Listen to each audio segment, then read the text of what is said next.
Hello दोस्तों, कैसे हो आप लोग? आज क्लास में हम लोगों ने पहला चैप्टर पढ़ लिया था। आज से हम लोग स्टार्ट कर रहे हैं अपना यांत्रिकी, चैप्टर नंबर 2। उसमें हमारा पहला टॉपिक है वर्क। 168 तक क्वेश्चन हो चुके हैं हमारे। आज हम लोग इससे आगे करने वाले हैं सारे क्वेश्चन। चलिए स्टार्ट करते हैं। इसमें 169 नंबर दे रखा है कि निम्न में से कौन सा विकल्प किए गए कार्य के समीकरण को निरूपित करता है। तो आप लोग भी जानते हो कि डब्ल्यू बराबर क्या होता है। अगर हम वर्क की बात करें तो अगर हम कार्य की बात करें तो आप जानते हो कि बल गुणे विस्थापन होता है ना, एफ इंटू डी। जहाँ डी जो होता है वो विस्थापन होता है। तो बल गुणे विस्थापन किसमें है हमारा? डी में है। अब कार्य क्या है, इसको कैसे बताओगे आप लोग? देखिए, कार्य वह भौतिक क्रिया है जिसमें किसी वस्तु पर बल लगाकर उसे बल की दिशा में विस्थापित किया जाता है, अर्थात वस्तु की स्थिति में परिवर्तन किया जाता है। ओके, नेक्स्ट क्वेश्चन करते हैं। क्वेश्चन नंबर 170 की बात करें तो इसमें बोला है कि यदि गेंद को ऊपर की ओर फेंका जाए तो गेंद पर गुरुत्वाकर्षण बल द्वारा किया गया कार्य होगा। देखिए, जब हम किसी गेंद को ऊपर की ओर फेंका जाता है ना, तो गुरुत्वाकर्षण बल द्वारा किया गया कार्य ऋणात्मक हो जाता है, क्योंकि गुरुत्वाकर्षण बल गेंद को नीचे की ओर खींचता है जबकि गेंद ऊपर की ओर गति कर रही है। क्योंकि कार्य बल विस्थापन गुणनफल के बराबर होता है और यहाँ विस्थापन और बल विपरीत दिशा में कार्य करते हैं, इसलिए कार्य क्या होगा? ऋणात्मक हो जाएगा। ओके, इसका आंसर क्या हो जाएगा? ऋणात्मक। नेक्स्ट क्वेश्चन देखते हैं हम लोग। यदि किसी पिंड पर 6 न्यूटन का बल लगाया जाता है तो बल की दिशा में 2 मीटर विस्थापित होता है, तो किया गया कार्य कितना होगा? तो देखिए, इसमें क्या बोला है कि अगर हम जो हमारा बल है ना, वो क्या है? 6 न्यूटन का है। और विस्थापन कितना हो रहा है? अगर हम विस्थापन को एस बोल दें, इतनी विस्थापित हो रही, तो ये 2 मीटर हो रहा है। और आप लोग जानते हो कि किया गया कार्य अगर हम निकालें, किया गया कार्य, इसको डब्ल्यू से लिख देते हैं। किया गया कार्य जो हो जाएगा, देखिए, बल लगाया, बल की दिशा में 2 मीटर विस्थापित हो जा रहा है। इसका मतलब अगर बल की दिशा में विस्थापित हो जा रहा है तो ये जो कॉस थीटा होता है ना, कॉस थीटा को हम लोग 0 ले लेंगे, 0 डिग्री। और जीरो डिग्री का मतलब क्या होता है कि कॉस 0 डिग्री का होता है 1, है ना? तो यहाँ से देखिए डब्ल्यू 6 इंटू 2 और ये इसका 1 हो जाएगा, तो इसका मतलब क्या आ जाएगा? 12 जूल। ये देखिए, वर्क का जो फॉर्मूला होता है ना, वो वर्क बराबर F into S cos theta. Okay, ये होता है। तो यहाँ से हमारा वर्क कितना आ जाएगा? 12 जूल आ जाएगा। नेक्स्ट क्वेश्चन देखते हैं इसका 172। नेक्स्ट क्वेश्चन है 172। एक कुली 10 केजी की वस्तु को धरातल से उठाकर 2.5 मीटर ऊपर अपने सिर पर रखता है। उसके द्वारा वस्तु पर किए गए कार्य की गणना कीजिए। जहां पर जी की वैल्यू जो दे रखी है 10 मीटर पर सेकंड स्क्वायर दे रखी है। तो सबसे पहले बात क्या आ रही, देखिए, एम की वैल्यू कितनी दे रखी है? एम दे रखा है 10 केजी, द्रव्यमान जो दे रखा है। और क्या दे रखा है? देखिए, ऊंचाई, मतलब कितने 2.5 मीटर ऊपर अपने सिर पर रखता है, तो ऊंचाई कितनी हो रही है इसकी? 2.5 मीटर। और जी की वैल्यू आप लोग को दे रखी है, जी की वैल्यू कितनी दे रखी है? 10 मीटर पर सेकंड स्क्वायर। कार्य बताना है, तो इसका कार्य बताइए। देखिए, कार्य का एक फॉर्मूला होता है, क्या होता है? एम जी एच, है ना? एम जी एच फॉर्मूला होता है। तो यहाँ से देखिए कितना हो जाएगा? एम की वैल्यू 10 हो जाएगी, जी की वैल्यू 10 और एच कितना है? 2.5। ओके, कार्य। तो यहाँ से देख रहे हो कि आप देखिए कितना आ जाएगा यहाँ से आप देखोगे ये 250 आ जाएगा ना, 250 जूल आ जाएगा। यही इसका आंसर हो जाएगा। 250 जूल किस में है? हमारा ए में है, तो बे ए हमारा आंसर हो जाएगा। बस ये फॉर्मूला आप याद रखिए, W equal to M G H होता है। नेक्स्ट क्वेश्चन देखते हैं हम लोग। 173 में बोला है कि ऋणात्मक किए गए कार्य के संबंध में निम्नलिखित में से कौन सा कथन सही है? पहले जब बल विस्थापन की दिशा के विपरीत कार्य करता है, तो किया गया कार्य ऋणात्मक होता है। हाँ, सही बात है, अगर बल के दिशा के विपरीत कार्य करेगा, तो उनका जो गुणनफल आएगा ना, तो वो देखो, जब गुणनफल क्या होता है, एक माइनस आएगा, एक प्लस आएगा, तो वो माइनस हो जाता है पूरा। इसलिए ये आंसर सही है, पहला। जब बल विस्थापन के लंबवत होता है, तो वो तो 0 हो जाएगा। जब किया गया कार्य ऋणात्मक नहीं हो सकता, ऐसा तो नहीं होता। जब बल और विस्थापन एक ही दिशा में होते हैं, तो किया गया कार्य ऋणात्मक नहीं, जब एक ही दिशा में होंगे, तो वो 0 नहीं होगा, ना धनात्मक होगा। सॉरी, ऋणात्मक नहीं होगा, धनात्मक होगा। तो अगर हम बात करें, तो देखिए, अ, जब बल विस्थापन की दिशा के विपरीत कार्य करता है, तो किया गया कार्य ऋणात्मक होता है। कैसे होता है? जब जब बल विस्थापन के लंबवत होता है, तो किया गया कार्य शून्य होता है। जब बल और विस्थापन दोनों एक ही दिशा में होते हैं, तो किया गया कार्य धनात्मक होता है। जैसा कि मैंने आप लोगों को पहले ही बताया था। ओके? चलिए, नेक्स्ट क्वेश्चन 174 देखते हैं। जब 50 केजी द्रव्यमान की वस्तु को क्षैतिज रेखा के अनुदिश एक बिंदु तक ले जाया जाता है, तो वस्तु पर गुरुत्वाकर्षण बल किया गया कार्य कितना होगा? इसमें भी हम लोग को वर्ग पूछा है, तो देखिए, जब 50 किलोग्राम द्रव्यमान की वस्तु को क्षैतिज रेखा के अनुदिश एक बिंदु तक ले जाया जाता है, तो वस्तु पर गुरुत्वाकर्षण बल द्वारा किया गया कार्य। देखिए, जब 50 किलोग्राम की एक वस्तु को क्षैतिज रेखा के साथ एक बिंदु से दूसरे बिंदु तक ले जाया जाता है, तो वस्तु पर एक गुरुत्वाकर्षण बल, ये कार्य शून्य होता है। क्यों होता है? शून्य क्यों होता है? क्योंकि गुरुत्वाकर्षण बल देखिए, लंबवत नीचे की ओर कार्य करता है, और विस्थापन क्षैतिज दिशा में होता है। बल द्वारा किए गए कार्य की गणना बल और विस्थापन सदिश के गुणनफल के बराबर होता है, आप लोगों को पता है। तो ये दोनों क्या होता है, लंबवत हो जाती हैं। तो उनका जो अदिश गुणनफल जो होता है, वो शून्य हो जाएगा, है ना? क्योंकि वो एक दूसरे के लंबवत हो जा रही हैं, इसलिए इसका जो अदिश गुणनफल होगा, वो शून्य हो जाएगा। इसका आंसर क्या हो जाएगा? 0। 175 देखते हैं। 2 न्यूटन के बल से एक ईंट को भूमि के समांतर धकेलने वाले व्यक्ति द्वारा किया गया कार्य 3 जूल है। बल के कारण होने वाला विस्थापन बताइए। देखिए, कितना विस्थापन होगा वो बताना है हम लोग को। तो हम लोग क्या दे रखा है, F इक्वल टू दे रखा है 2 न्यूटन। ओके? और वर्क की वैल्यू कितनी दे रखी है, W दे रखा है 3 जूल।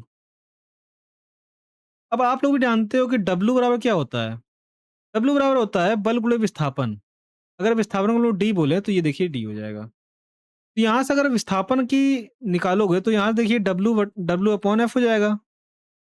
बस यहाँ पर क्या रखो, वैल्यू रख दो। यहाँ से देखिए 3/2 हो जाएगा। इसका मतलब 1.5 1.5 मीटर। 1.5 मीटर किसमें है? सी में है, तो सी हमारा आंसर हो जाएगा। चलिए, नेक्स्ट क्वेश्चन देखते हैं।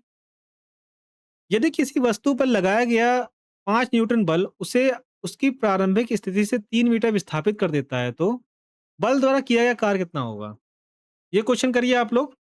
देखिए, सिंपल सा है कि इसमें भी बस सिंपल सा वही लगाएंगे कि डब्ल्यू बराबर क्या होता है? डब्ल्यू बराबर एफ इंटू डी होता है ना? एफ इंटू डी होता है। तो यहाँ से देखिए, बस क्या करो कि ये क्या है, हमारा एफ है, और ये कितना है, हमारा डी है ना? एक मिनट। हाँ, ये डी है। तो ये अगर डी है, तो यहाँ से देखिए 5 इसको रख दीजिए, और 3 ये लिख लीजिए, तो यहाँ से देखिए 15 जूल आ जाएगा। तो डब्ल्यू बराबर 15 जूल आ जाएगा, तो हमारा आंसर क्या हो जाएगा? 15 जूल। डी आंसर हो जाएगा इसका। ये क्वेश्चन दे रखा है 177। एक मजदूर 10 केजी भार वाले एक बोरे को जमीन से उठाता है और उसे जमीन से 2 मीटर ऊपर एक ट्रैक पर रखता है। बोरे पर उसके द्वारा किए गए कार्य की गणना कीजिए, जहां जी की वैल्यू कितनी है, 10 मीटर पर सेकंड स्क्वायर है। ओके, देखिए, इसमें दे क्या रखा है, एन दे रखा है 10 केजी, और देखिए आप डी जो दे रखा है, डी क्या बोल रहे हैं हम, उतना ऊपर उठाता है, तो अगर हम इसको एच ही बोल दें, जमीन से 2 मीटर ऊपर एक ट्रैक पर रखता है, तो या इसको हम एच बोल दें, तो 2 मीटर हो जाएगा ये। जी की वैल्यू आप लोगों को पता ही है क्या है। ओके, जी की वैल्यू क्या है, 10 मीटर पर सेकंड स्क्वायर। बस अब आप क्या करना है, देखिए एफ बराबर क्या होता है, एफ बराबर एम जी होता है। यहाँ से एफ की वैल्यू कितनी आ जाएगी हमारी, 10 इंटू 10, ये आ जाएगी 100 न्यूटन, है ना? और यहाँ से देखिए, अगर वर्क निकालना है, वर्क का क्या होता है एफ इंटू डी। और आप देखो डी क्या मतलब इसको एच ही बोल सकते हो, इतना विस्थापित हुई है। उसे ज़मीन से 2 मीटर ऊपर एक ट्रैक पर रखा जाता है। इसका मतलब बल लगा के इतना ऊपर रखा जाएगा तो ये आकार कितना हो जाएगा एफ इंटू एच हो जाएगा। ठीक है, हमने अगर इसको एच मानना है तो यहाँ देखिए एफ कितना था हमारा 100 था और एच की वैल्यू 2 थी। यहाँ से जो डब्ल्यू की वैल्यू आएगी वो आएगी 200 जूल। 200 जूल किसमें है? हमारा डी में है, तो डी हमारा आंसर हो जाएगा। ओके, नेक्स्ट क्वेश्चन देखते हैं इसका। 178 की बात करें तो एक लकड़ी सॉरी एक एक लड़की एक ट्राली को नियत बल एफ से दूरी एस तक धकेलती है। उसके द्वारा किया गया कार्य कितना होगा? तो इसके द्वारा किया गया कार्य कितना होगा? अगर एस देखिए, जब हम किसी भी वस्तु पर अगर हम बल लगाते हैं, अगर वो विस्थापित हो जाती है, तो हम बोलते हैं कि तो वो कार्य हुआ है। अगर वो विस्थापित नहीं हुआ तो हम बोलेंगे कार्य नहीं हुआ बिल्कुल भी। तो इसने यही बोला है कि अगर हम एक लड़की जो है वो एक ट्राली को नियत बल एफ से एस तक धकेलेगी तो उसके द्वारा किया गया कार्य उसके द्वारा किया गया कार्य कितना हो जाएगा? उसके द्वारा किया गया कार्य हमारा हो जाएगा एफ इंटू एस। वो किसमें है हमारा? डी में है, तो डी हमारा आंसर हो जाएगा। देखिए कार्य क्या होता है? बल के परिमाण और बल की दिशा में विस्थापन के गुणनफल के बराबर होता है। यदि लड़की किसी ट्राली को नियत बल एफ से दूरी एस तक धकेलती है तो किया गया कार्य क्या हो जाएगा हमारा? मतलब बल और विस्थापन के गुणनफल को हम बोलेंगे। क्योंकि कार्य अदिश राशि है, इसका मतलब क्या हो जाएगा? क्या होता है? जूल होता है। इसका मतलब इतने joule F into S joule कार्य करेगी। चलिए इसका नेक्स्ट क्वेश्चन देखते हैं इसका। 179 की बात करें तो किसी पिंड पर लगने वाले नियत बल द्वारा किया गया कार्य कितना होता है? तो इसका आंसर बताइए आप लोग। देखिए, अगर मैं इसको थोड़ा एक्सप्लेन करूँ अ, बल वह कारक होता है जो किसी वस्तु की गति या विराम की अवस्था को बदलता है। ओके? या बदलने का प्रयास करता है। किसी पिंड पर लगने वाले नियत बल द्वारा किया गया कार्य धनात्मक कब होगा? जब विस्थापन बल की दिशा में होगा, है ना? शून्य कब होगा? जब विस्थापन शून्य हो। ओके? या फिर लंबवत हो तथा ऋणात्मक कब होगा? जब विस्थापन बल के विपरीत दिशा में होता है। तो इसमें यही बोला है किसी पिंड पर लगने वाले नियत बल द्वारा किया गया कार्य कितना होगा हमारा? इसका या तो धनात्मक होगा या तो ऋणात्मक होगा ना? 2 चीज़ हो सकता है। इसका आंसर या तो धनात्मक होगा या तो ऋणात्मक होगा। 180 की बात करें तो किसी पिंड पर 20 न्यूटन का बल पिंड के विस्थापन के विपरीत दिशा में कार्य करता है। यदि इस बल के कारण 2 मीटर का विस्थापन होता है तो किया गया कार्य कितना होगा? तो इसका बताइए आप लोग आंसर कितना होगा? ओके, निकालिए आप लोग पहले। देखिए आप लोग को एफ की वैल्यू दे रखी है और डी की वैल्यू दे रखी है। तो आप लोग से पूछा कि किया गया कार्य कितना होगा? और एक चीज़ और बात है देखिए यहाँ लिखा है विस्थापन के विपरीत दिशा ना? यहाँ लिखा है विपरीत दिशा में कार्य करता है। ये एक चीज़ लिखा है विपरीत दिशा में, इसको भी ध्यान रखेंगे। अगर विपरीत दिशा में कार्य करता है, इसका मतलब क्या होगा कि जो हमारा मतलब वर्क आएगा ना, वो नेगेटिव आएगा क्योंकि क्या होगा कि कभी भी बल के विपरीत दिशा में कोई मतलब विस्थापन हो रहा होता है, तो हमारा वर्क का जो मतलब मान होता है, वो माइनस में आता है। तो यहाँ से देखिए किया गया कार्य अगर हम निकालें, तो वो क्या होगा? एफ इंटू डी है ना? एफ इंटू डी होता है। तो क्योंकि किया गया कार्य जो मतलब जो हमारा देखिए ये जो होगा वो -20 वो लिख देते हैं इसको हम लोग क्योंकि वो विस्थापन के उधर है और डी को हम लोग क्या करते हैं 2 लिखते हैं। यहाँ देखिए कितना आ जाएगा -40 जूल। -40 जूल किसमें है? डी बी में है तो बी हमारा आंसर हो जाएगा। 180 181 की बात करें तो एक किताब मेज पर पड़ी हुई है और राहुल किताब को बल की दिशा में कुछ दूरी डी तक ले जाता है। बल द्वारा किया गया कार्य क्या होगा? देखिए अगर हम लोग बात करें राहुल को बल की दिशा में डी दूरी तक ले जाता है तो देखिए डी दूरी तक ले जाता है इसलिए बल द्वारा किया गया कार्य धनात्मक होगा क्योंकि किसी वस्तु पर बल की दिशा में किया गया कार्य हमेशा धनात्मक होता है ना? और राहुल किताब को बल की दिशा में कुछ दूरी डी तक ले जाता है तो इसका मान क्या हो जाएगा? धनात्मक हो जाएगा। तो इसका आंसर डी हो जाएगा धनात्मक। नेक्स्ट क्वेश्चन की बात करते हैं। निम्नलिखित में से क्या किसी वस्तु पर एक बल द्वारा किए गए कार्य को बढ़ा सकता है? या फिर से पढ़ते हैं इसको। निम्न में से क्या किसी वस्तु पर एक बल बल द्वारा किए गए कार्य को बढ़ा सकता है? तो इसको देखिए, क्या क्या ऑप्शन क्या दे रखा है? द्रव्यमान को कम करना, विस्थापन को कम करना, बल को कम करना या विस्थापन को बढ़ाना। तो कुल मिला के यही बोला है, कार्य को बढ़ा सकता है। कार्य को क्या बढ़ा सकता है? तो देखिए, इसको पहले हम लोग थोड़ा समझते हैं। किसी बल द्वारा किया गया कार्य बल के विस्थापन की दिशा के अनुदिश घटक है और विस्थापन के परिमाण के गुणनफल के रूप में परिभाषित किया जाता है, जो होता है F equal to F D. Okay. यदि बल द्वारा उत्पन्न विस्थापन शून्य है, तो बल का परिमाण कितना ही अधिक क्यों ना हो, अगर हम लोग किसी वस्तु पर अगर बल लगा रहे हैं और उसका विस्थापन अगर शून्य हो रहा है, तो वो कितना बड़ा ही बल लगाएं, ओके, तो किया गया कार्य जो होगा ना, वो शून्य नहीं होगा। तो इससे क्या समझ में आ रहा है? विस्थापन को बढ़ाकर बल द्वारा किए गए कार्य को बढ़ा सकते हैं हम लोग। ओके, तो इसका आंसर क्या हो जाएगा? विस्थापन को बढ़ाकर। चलिए, इसका आंसर क्या हो गया? विस्थापन को बढ़ाकर। नेक्स्ट क्वेश्चन क्या है? 183। एक गाड़ी एक समान वेग से गतिमान है और उसे रोकने के लिए विपरीत दिशा में एक अवमंदन बल F लगाया जाता है। बल द्वारा किया गया कार्य क्या होगा? ओके, तो सबसे पहले देखिए, सबसे पहले क्या आता है कि अवमंदन, जब एक गाड़ी एक समान वेग से गतिमान होती है और गाड़ी को रोकने के लिए विपरीत दिशा में एक अवमंदन काम करता है ना, कार्य करता है, तो बल द्वारा किया गया कार्य क्या हो जाएगा? ऋणात्मक हो जाएगा, क्योंकि एक अवमंदन लग रहा है जिसमें जैसे कि किसी बल को जब हम चलाते हैं तो बल सीधे जाती है और रोकने के लिए क्या होता है, उसके विपरीत दिशा में अवमंदन बल कार्य करता है। इसलिए जो कार्य हो जाएगा हमारा, वो हो जाएगा ऋणात्मक। ओके, नेक्स्ट क्वेश्चन देखते हैं हम लोग। यदि कोई वस्तु 10 न्यूटन के नियत बल लगाने पर बल की दिशा में डी मीटर विस्थापित होती है, तो नियत बल द्वारा किया गया कार्य कितना होगा? इसको बताइए आप लोग। मतलब 10 न्यूटन के नियत बल लगाने पर बल की दिशा में डी मीटर विस्थापित होती है, तो नियत बल द्वारा किया, इसमें बस वही बता सकता हूँ कि देखिए, सिंपल सा है इसमें। इसमें प्लस का 10 10 डी आ जाएगा ना, 10 डी जूल आ जाएगा। तो इसका सवाल आंसर ए हो जाएगा। थोड़ा एक्सप्लेन कर देते हैं। किसी वस्तु को बल लगाने पे यदि वस्तु बल की दिशा में विस्थापित होती है, तो उसका पहली बात तो धनात्मक हो जाएगा, क्योंकि बल की दिशा में विस्थापित हो रही है। यहाँ लिखा भी है बल की दिशा ना, बल की दिशा में डी मीटर विस्थापित हो रही है। तो सबसे पहले धनात्मक आएगा। धनात्मक देखिए, ये तो होगा नहीं। ओके, और बल की दिशा में हो रहा है तो, और जीरो भी नहीं है तो ये भी नहीं होगा।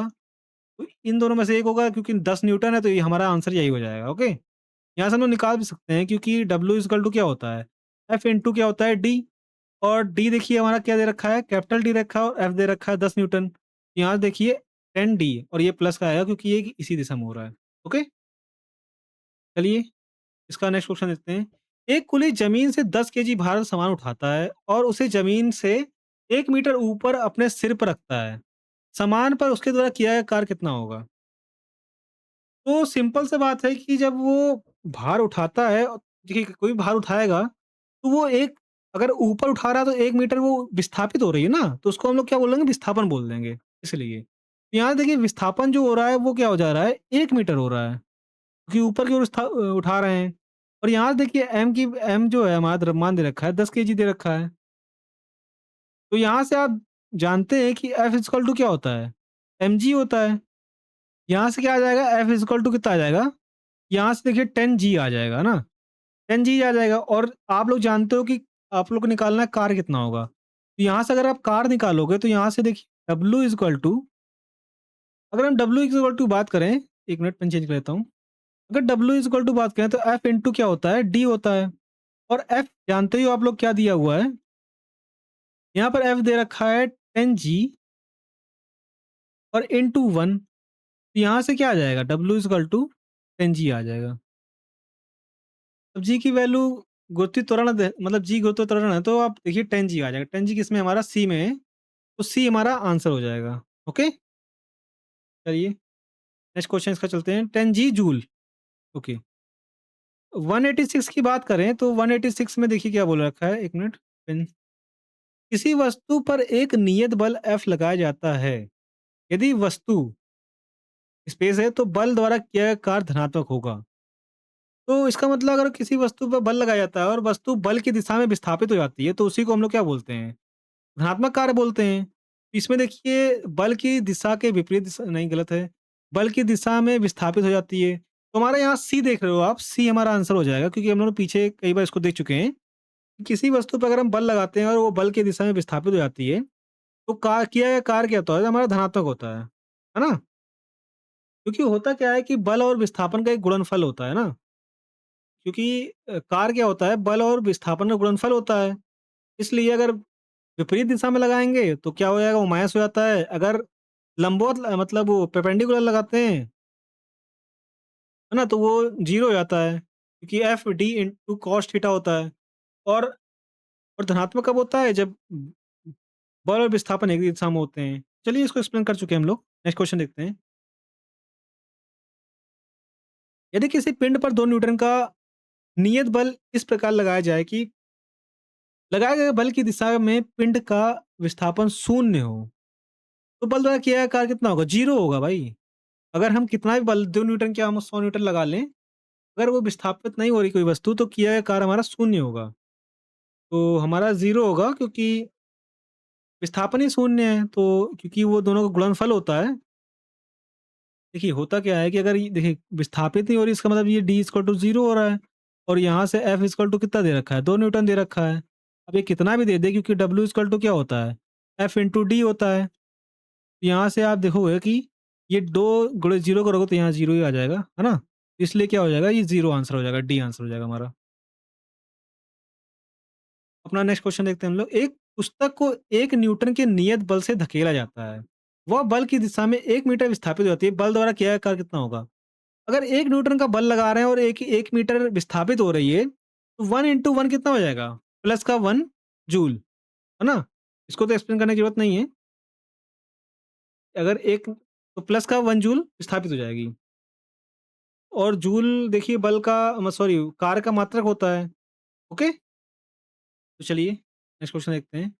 189 की बात करें तो एक पिंड पर 10 न्यूटन का बल लगाने पर 2 मीटर विस्थापित हो जाती है। 2 मीटर विस्थापित होता है तो किया गया कार्य कितना होगा? तो सिंपल सा है। जब देखिए किसी वस्तु पर अगर हम बल लगा रहे हैं 10 न्यूटन का, तो हम लोग ने अभी देखा कि किया गया कार्य कितना हो जाएगा? 10 इंटू 2 मीटर। ये कितना हो जाएगा? 20 जूल। 20 जूल किसमें? सी में हमारा, तो सी आंसर हो जाएगा। इस क्वेश्चन को देखिए। निम्नलिखित में से किस स्थिति में किए गए कार्य को ऋणात्मक माना जाता है? जब विस्थापन और बल विपरीत दिशा में होते हैं तो किया गया कार्य क्या होता है हमारा? ऋणात्मक होता है। ओके? तो देखिए यदि वस्तु पर लगाए मतलब अगर हम बात करें यदि वस्तु पर लगने वाला बल और विस्थापन दोनों विपरीत दिशा में हो, तो किया गया कार्य क्या होता है? ऋणात्मक होता है हमारा। जब विस्थापन एक ही दिशा में होते हैं तो हमारा धनात्मक होता है। तो इसमें देखिए विपरीत दिशा में कहाँ है हमारा? जब विस्थापन दिशा में हो, लंबवत हो, विपरीत दिशा में हो ना, ए है हमारा, तो ए हमारा आंसर हो जाएगा। 191 किसी पिंड का विस्थापन उस दिशा के लंबवत होता है जिसमें एक बल लगाया जाता है। इस स्थिति में किया गया कार्य कितना होगा? तो इसको पढ़िए और सॉल्व करिए कितना होगा बताइए आप लोग। ठीक, फिर से मैं पढ़ देता हूँ। किसी पिंड पर विस्थापन उस दिशा के लंबवत होता है जिसमें बल लगाया जाता है। ओके? तो इस स्थिति में किया गया कार्य, इसका मतलब अगर हम किसी वस्तु पे बल लगा रहे हैं और वो विस्थापित कहाँ हो रही है? उसके बल के दिशा के मतलब लंबवत हो रही है, तो किया गया कार्य कितना होगा? तो देखिए अगर हम बात करें तो एक सूत्र होता है हमारा जिसमें विस्थापन के बीच एक संबंध आप लोगों ने पहले स्टार्टिंग में बताया था।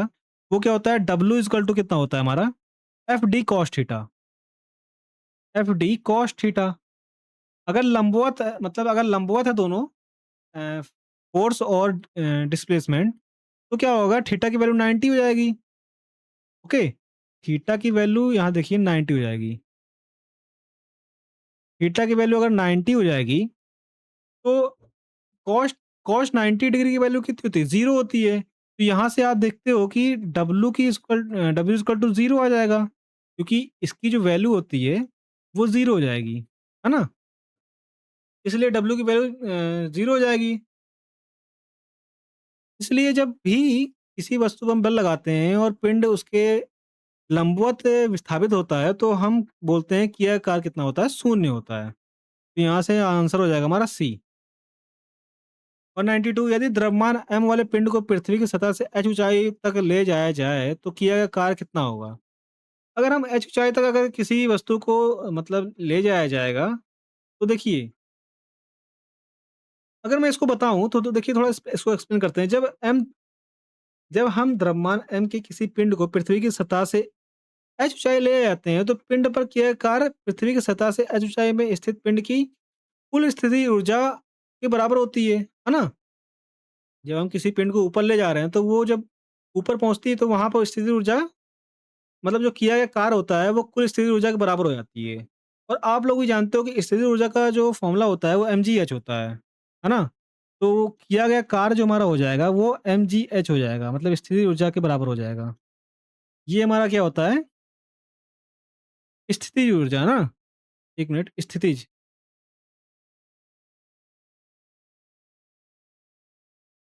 ऊर्जा, ये पूरा है हमारा स्थितिज ऊर्जा। ये किया गया कार्य के बराबर हो जाएगी। तो ये किसके बराबर हो जाएगा? mgh के। ओके? नेक्स्ट क्वेश्चन देखते हैं हम लोग 193।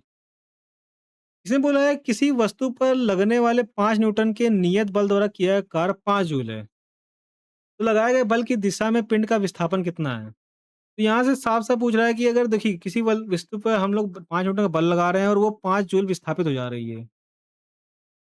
और बताया गया कि बल की दिशा में पिंड का विस्थापन, तो बल की दिशा में जिस दिशा में बल हो रहा है उसी दिशा में विस्थापन भी हो रहा है। तो इसका मतलब यहाँ से देखिए, अगर ऐसा हो रहा है तो आप जानते ही हो कि W इक्वल टू क्या होता है? अभी उन्होंने पीछे देखा कि एफ एस कॉस थीटा होता है। क्योंकि बल की दिशा में हो रहा है विस्थापन, तो इसलिए थीटा इक्वल टू कितना हो जाएगा? थीटा इक्वल टू 0 डिग्री हो जाएगा। तो यहाँ से देखिए एफ एस जो आ जाएगा हमारा, और कॉस थीटा, देखिए कॉस कॉस 0 डिग्री बराबर क्या हो जाता है? 1 हो जाता है। यहाँ से W equal to F S हो जाएगा, तो यहाँ से बस एफ एस की वैल्यू रख दीजिए 5 इंटू विस्थापन कितना है? 5 है। तो यहाँ देखिए आ जाएगा 25 जूल। 25 जूल आ जाएगा, 25, 1 मिनट, द्वारा किया गया कार्य। ओके, कार्य दिया हुआ है, मुझे लगा कि वो दिया है, सॉरी। यहाँ से क्या दे रखा है कि आपको कार्य दिया है, यहाँ से आप लोग को निकालना है। एस को हम डी ले लेते हैं क्योंकि 5 मैच कर रहा है। विस्थापन को हम लोग डी ले लेते हैं, डी। यहाँ पर कार्य कितना दे रखा है? 5 दे रखा है, और यहाँ से देखिए 5 इंटू डी आ जाएगा। यहाँ से डी की वैल्यू कितनी आ जाएगी? 1 आ जाएगी, 1 मीटर। तो विस्थापन कितना आ जाएगा? 1 मीटर आ जाएगा।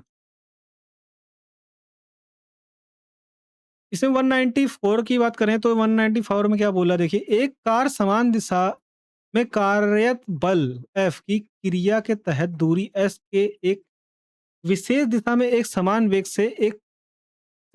के साथ गतिमान है। बल द्वारा किया गया कार्य क्या होगा? इसको बताइए। तो इसमें बोला है एक कार समान दिशा में कार्यरत बल की क्रिया के तहत दूरी S के लिए एक विशेष दिशा में एक समान वेग से गतिमान है। बल द्वारा किया गया कार्य कितना होगा? इसको बताइए। देखिए कार्य की परिभाषा क्या होती है? बल गुणे, देखिए कार्य इज इक्वल टू बल गुणे विस्थापन, है ना? बल गुणे विस्थापन की बात करें तो F S cos theta, F S cos theta होता है। अगर जहाँ थीटा क्या होता है, देखिए विस्थापन और बल के बीच एक कोण होता है। क्योंकि क्या रहा है, कार समान दिशा में गतिमान है, इसलिए यहाँ पर थीटा की वैल्यू जो आ जाएगी, थीटा की वैल्यू 0 आ जाएगी, 0 डिग्री। ओके, यहाँ से जो कार की वैल्यू आएगी, क्योंकि थीटा कॉस थीटा हमने बताया कि 1 0 क्या होता है? 1 होता है। सॉरी, कॉस थीटा 0 की वैल्यू जो होती है वो होती है 1 होती है, कॉस थीटा 0। यहाँ से देखिए एफएस आ जाएगा। यहाँ से एफएस कितने आ जाएगा हमारा? बी में है, तो बी हमारा आंसर हो जाएगा। 1 मिनट पीछे देख लेता हूँ मैंने। हाँ, ओके। हम लोग करते हैं नेक्स्ट क्वेश्चन 195। यदि एक आदमी जमीन से 2.5 मीटर की ऊंचाई तक 1 केजी भार उठाता है, इसका मतलब अगर कोई भार उठा रहा है तो इसका मतलब 1 केजी वो क्या हो रहा है? विस्थापित हो रहा है।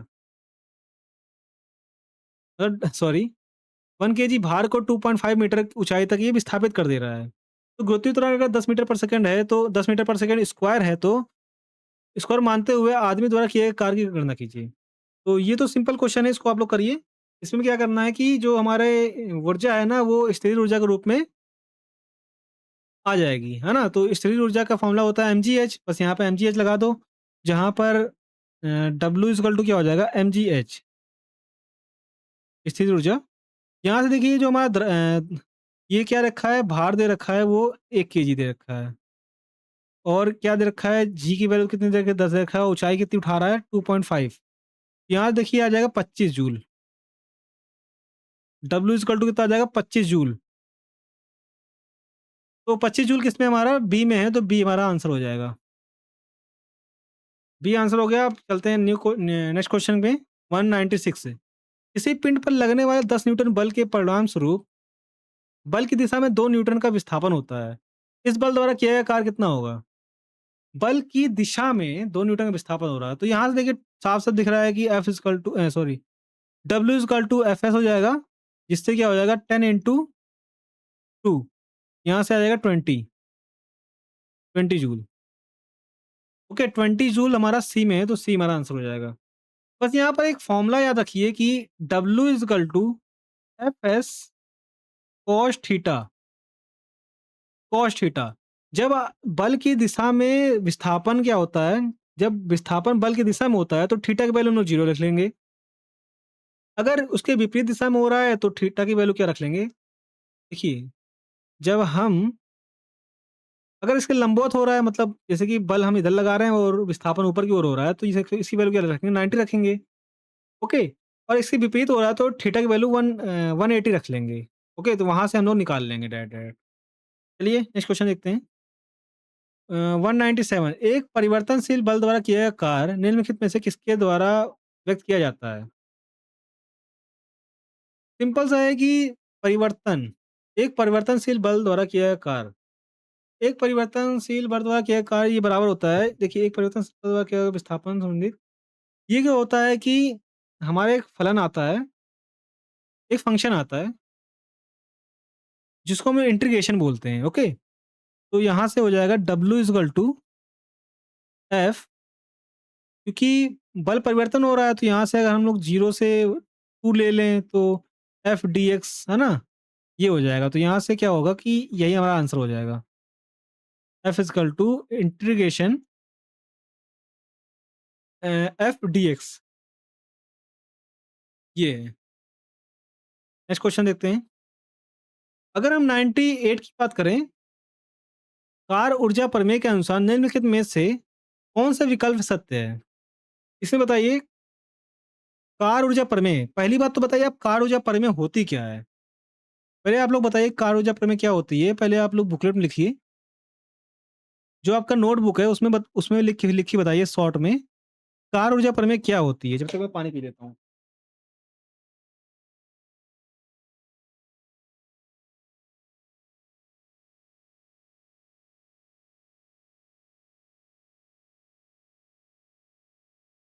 हुँ। तो कार ऊर्जा प्रमेय क्या होती है? किसी पिंड पर लगाया गया शुद्ध बल द्वारा किया गया कार्य गतिज ऊर्जा में परिवर्तन के बराबर होता है। यदि प्रारंभिक गति, ये मान लीजिए कोई प्रारंभिक गति है वो KI है ना? गतिज ऊर्जा मान लीजिए, प्रारंभिक गतिज ऊर्जा, अभी आप लोग समझ लीजिए। पहले तो मैंने क्या बोला, किसी पिंड पर लगाया गया शुद्ध बल द्वारा किया गया कार्य गतिज ऊर्जा में परिवर्तन के बराबर होता है। यदि मान लीजिए प्रारंभिक जो गतिज ऊर्जा है वो K1 है, बस आप लोग ध्यान रखिएगा मैं बोल रहा हूँ। प्रारंभिक ऊर्जा क्या है? KI है मान लीजिए, और अंतिम ऊर्जा क्या है? इसको प्रारंभिक बोल देते हैं, प्रारंभिक काइनेटिक एनर्जी बोल देते हैं। और ये क्या होता है, KF जो बोलते हैं वो फाइनल काइनेटिक एनर्जी बोल देते हैं। ओके? तो W बराबर हमारा क्या हो जाएगा? तो W बराबर जो हो जाएगा हमारा वो K final minus KI। Okay? प्रारंभिक, इसके बराबर आएगा। तो ये क्या होता है, ऊर्जा संरक्षण के नियम का, ये ऊर्जा संरक्षण नियम का पालन भी करता है। तो यहाँ से क्या पता चलता है, कार ऊर्जा प्रमेय के अनुसार किसी वस्तु पर किया गया कार्य उसकी गतिज ऊर्जा को घटा या बढ़ा सकता है। ओके? यहाँ से एक चीज पता चलता है। क्या बोला मैंने? कार ऊर्जा प्रमेय के अनुसार किसी वस्तु पर किया गया कार्य उसकी गतिज ऊर्जा को घटा या बढ़ा सकता है। ये स्टेटमेंट है। तो ये किसमें हमारा किसी वस्तु पर किया गया कार्य उसकी गतिज ऊर्जा को बढ़ा सकता है और घटा सकता है। तो हमारा ये आंसर हो जाएगा बी। ओके? चलिए नेक्स्ट क्वेश्चन देखते हैं। 199 की बात करें तो बंद लूप में असंरक्षित बलों द्वारा किया गया कार्य होता है। इसका आंसर बताइए। बंद लूप में असंरक्षित बलों द्वारा किया गया कार्य होता है। तो ये होता है किस पे निर्भर करता है? ये ऋणात्मक, सदैव शून्य, पथ पर निर्भर या पथ के स्वतंत्र, पथ से स्वतंत्र। तो बंद लूप में अर्ची बल द्वारा किया गया कार्य पथ पर निर्भर करता है। ओके? इसका आंसर हो जाएगा पथ पर निर्भर करता है। तो हमारा ये आंसर हो जाएगा सी। 200 नंबर क्वेश्चन को देख लेते हैं।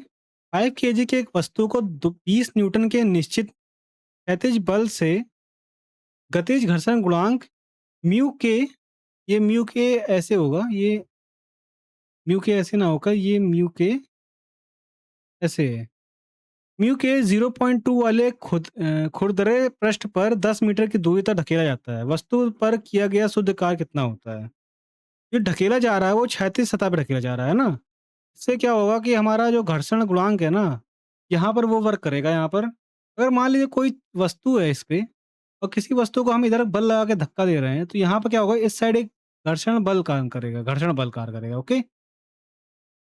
तो देखिए, जो हमारा बल कार्य करेगा, वो तो हमारा कैपिटल एफ होगा।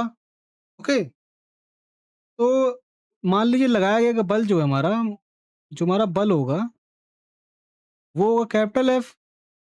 और अब यहाँ पर देखिए एक घर्षण बल कार्य करेगा। घर्षण बल क्या हो जाएगा? घर्षण बल स्मॉल एफ बराबर म्यू एन, जहाँ एन क्या है, ये नॉर्मल बल है। ओके? एम जी, या हॉरिजेंटल पे लगेगा एक एन जी बल, एम जी बल। ये देखिए एम जी क्या होगा, ये हॉरिजेंटल पे लगेगा। तो यहाँ से आप देखोगे कि इसलिए जो घर्षण बल होगा ना, यहाँ से घर्षण बल क्या हो जाएगा हमारा, अगर हम घर्षण बल की बात करें, small F equal to mu M G H, sorry mu M G, ये हो जाएगा हमारा घर्षण बल। अब क्योंकि ये घर्षण बल है और यहाँ से अगर हम टोटल बल की बात करें, टोटल फोर्स की बात करें, टोटल बल लिख देते हैं। ओके? टोटल बल की बात करें तो यहाँ देखिए capital F minus small F, मतलब म्यू एम जी एच लिखना पड़ेगा हमको। ओके? क्योंकि क्या हो रहा है कि 10 मीटर तक ये धकेली जा रही है। अगर किसी वस्तु को आप ढकेल रहे हो, इसका मतलब इसका क्या है कि घर्षण बल कम होगा, है ना? तभी आप उतना ढकेल पा रहे हो। इसलिए क्या होगा, इसका टोटल जो बल हो जाएगा वो F minus mu M G हो जाएगा, है ना? और यहाँ से अगर आप वर्क निकालोगे, यहाँ से अगर आप वर्क निकालोगे तो वर्क बराबर क्या हो जाता है, टोटल बल इंटू विस्थापन।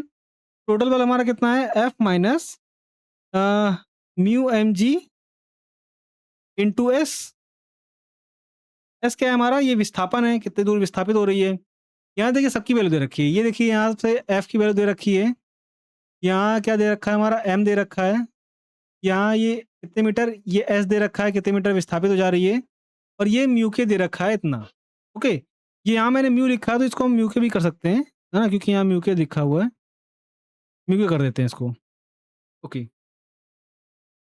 और यहाँ देखिए अगर फॉर्म सारे वैल्यू यहाँ रख दीजिए, यहाँ देखिए कितना आ जाएगा हमारा, एफ कितना दे रखा है हमारा 20, म्यू कितना रखा है 0.2, इंटू एम कितना दे रखा है 5, और जी कितना है 10, और एस कितना है 10। यहाँ देखिए ये इंटू 10, यहाँ से कितना आएगा 2, 10। यहाँ देखिए 10 इंटू 10 आ जाएगा। यहाँ से वर्क कितना आ जाएगा हमारा, 10 इंटू 10 इंटू 100 जूल आ जाएगा। 100 जूल हमारा किस में है, ए में है। ए हमारा आंसर हो जाएगा। ओके? यहाँ पर कुछ कंडीशन और लिख लीजिए। कुछ कंडीशन हम लोग लेते हैं घर्षण बल का। अगर हम पहली कंडीशन की बात करें, जब वस्तु देखिए पहली बात तो ये घर्षण गुणांक कब काम करेगा। पहली बात तो ये हॉरिजॉन्टल सतह होनी चाहिए। ओके? और क्या होना चाहिए, घर्षण गति के विपरीत दिशा में होना चाहिए। जिस दिशा में मतलब अगर हम किसी को बल लगा रहे हैं उसके विपरीत दिशा में हमारा घर्षण होना चाहिए। और एक चीज़ और होना चाहिए, जो हमारा बल है ना, वो ज़्यादा होना चाहिए म्यू एम जी से।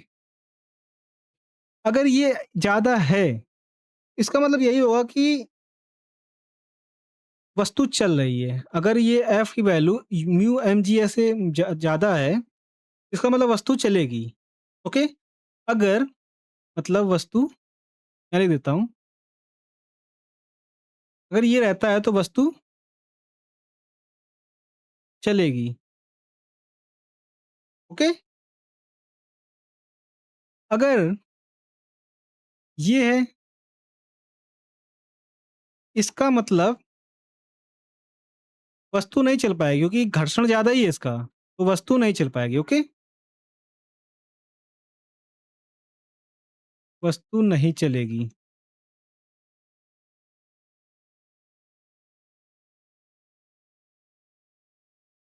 क्वेश्चन नंबर 201 की बात करें तो एक कण पर एक परिवर्तनशील बल F X equal to 6x newton लगाया जाता है, जहां एक्स मीटर में है। कण को एक्स इक्वल टू 0 मीटर से एक्स इक्वल टू 3 मीटर तक ले जाने में किया गया कार्य। तो अभी उन्होंने एक फॉर्मूला देखा था कार्य का।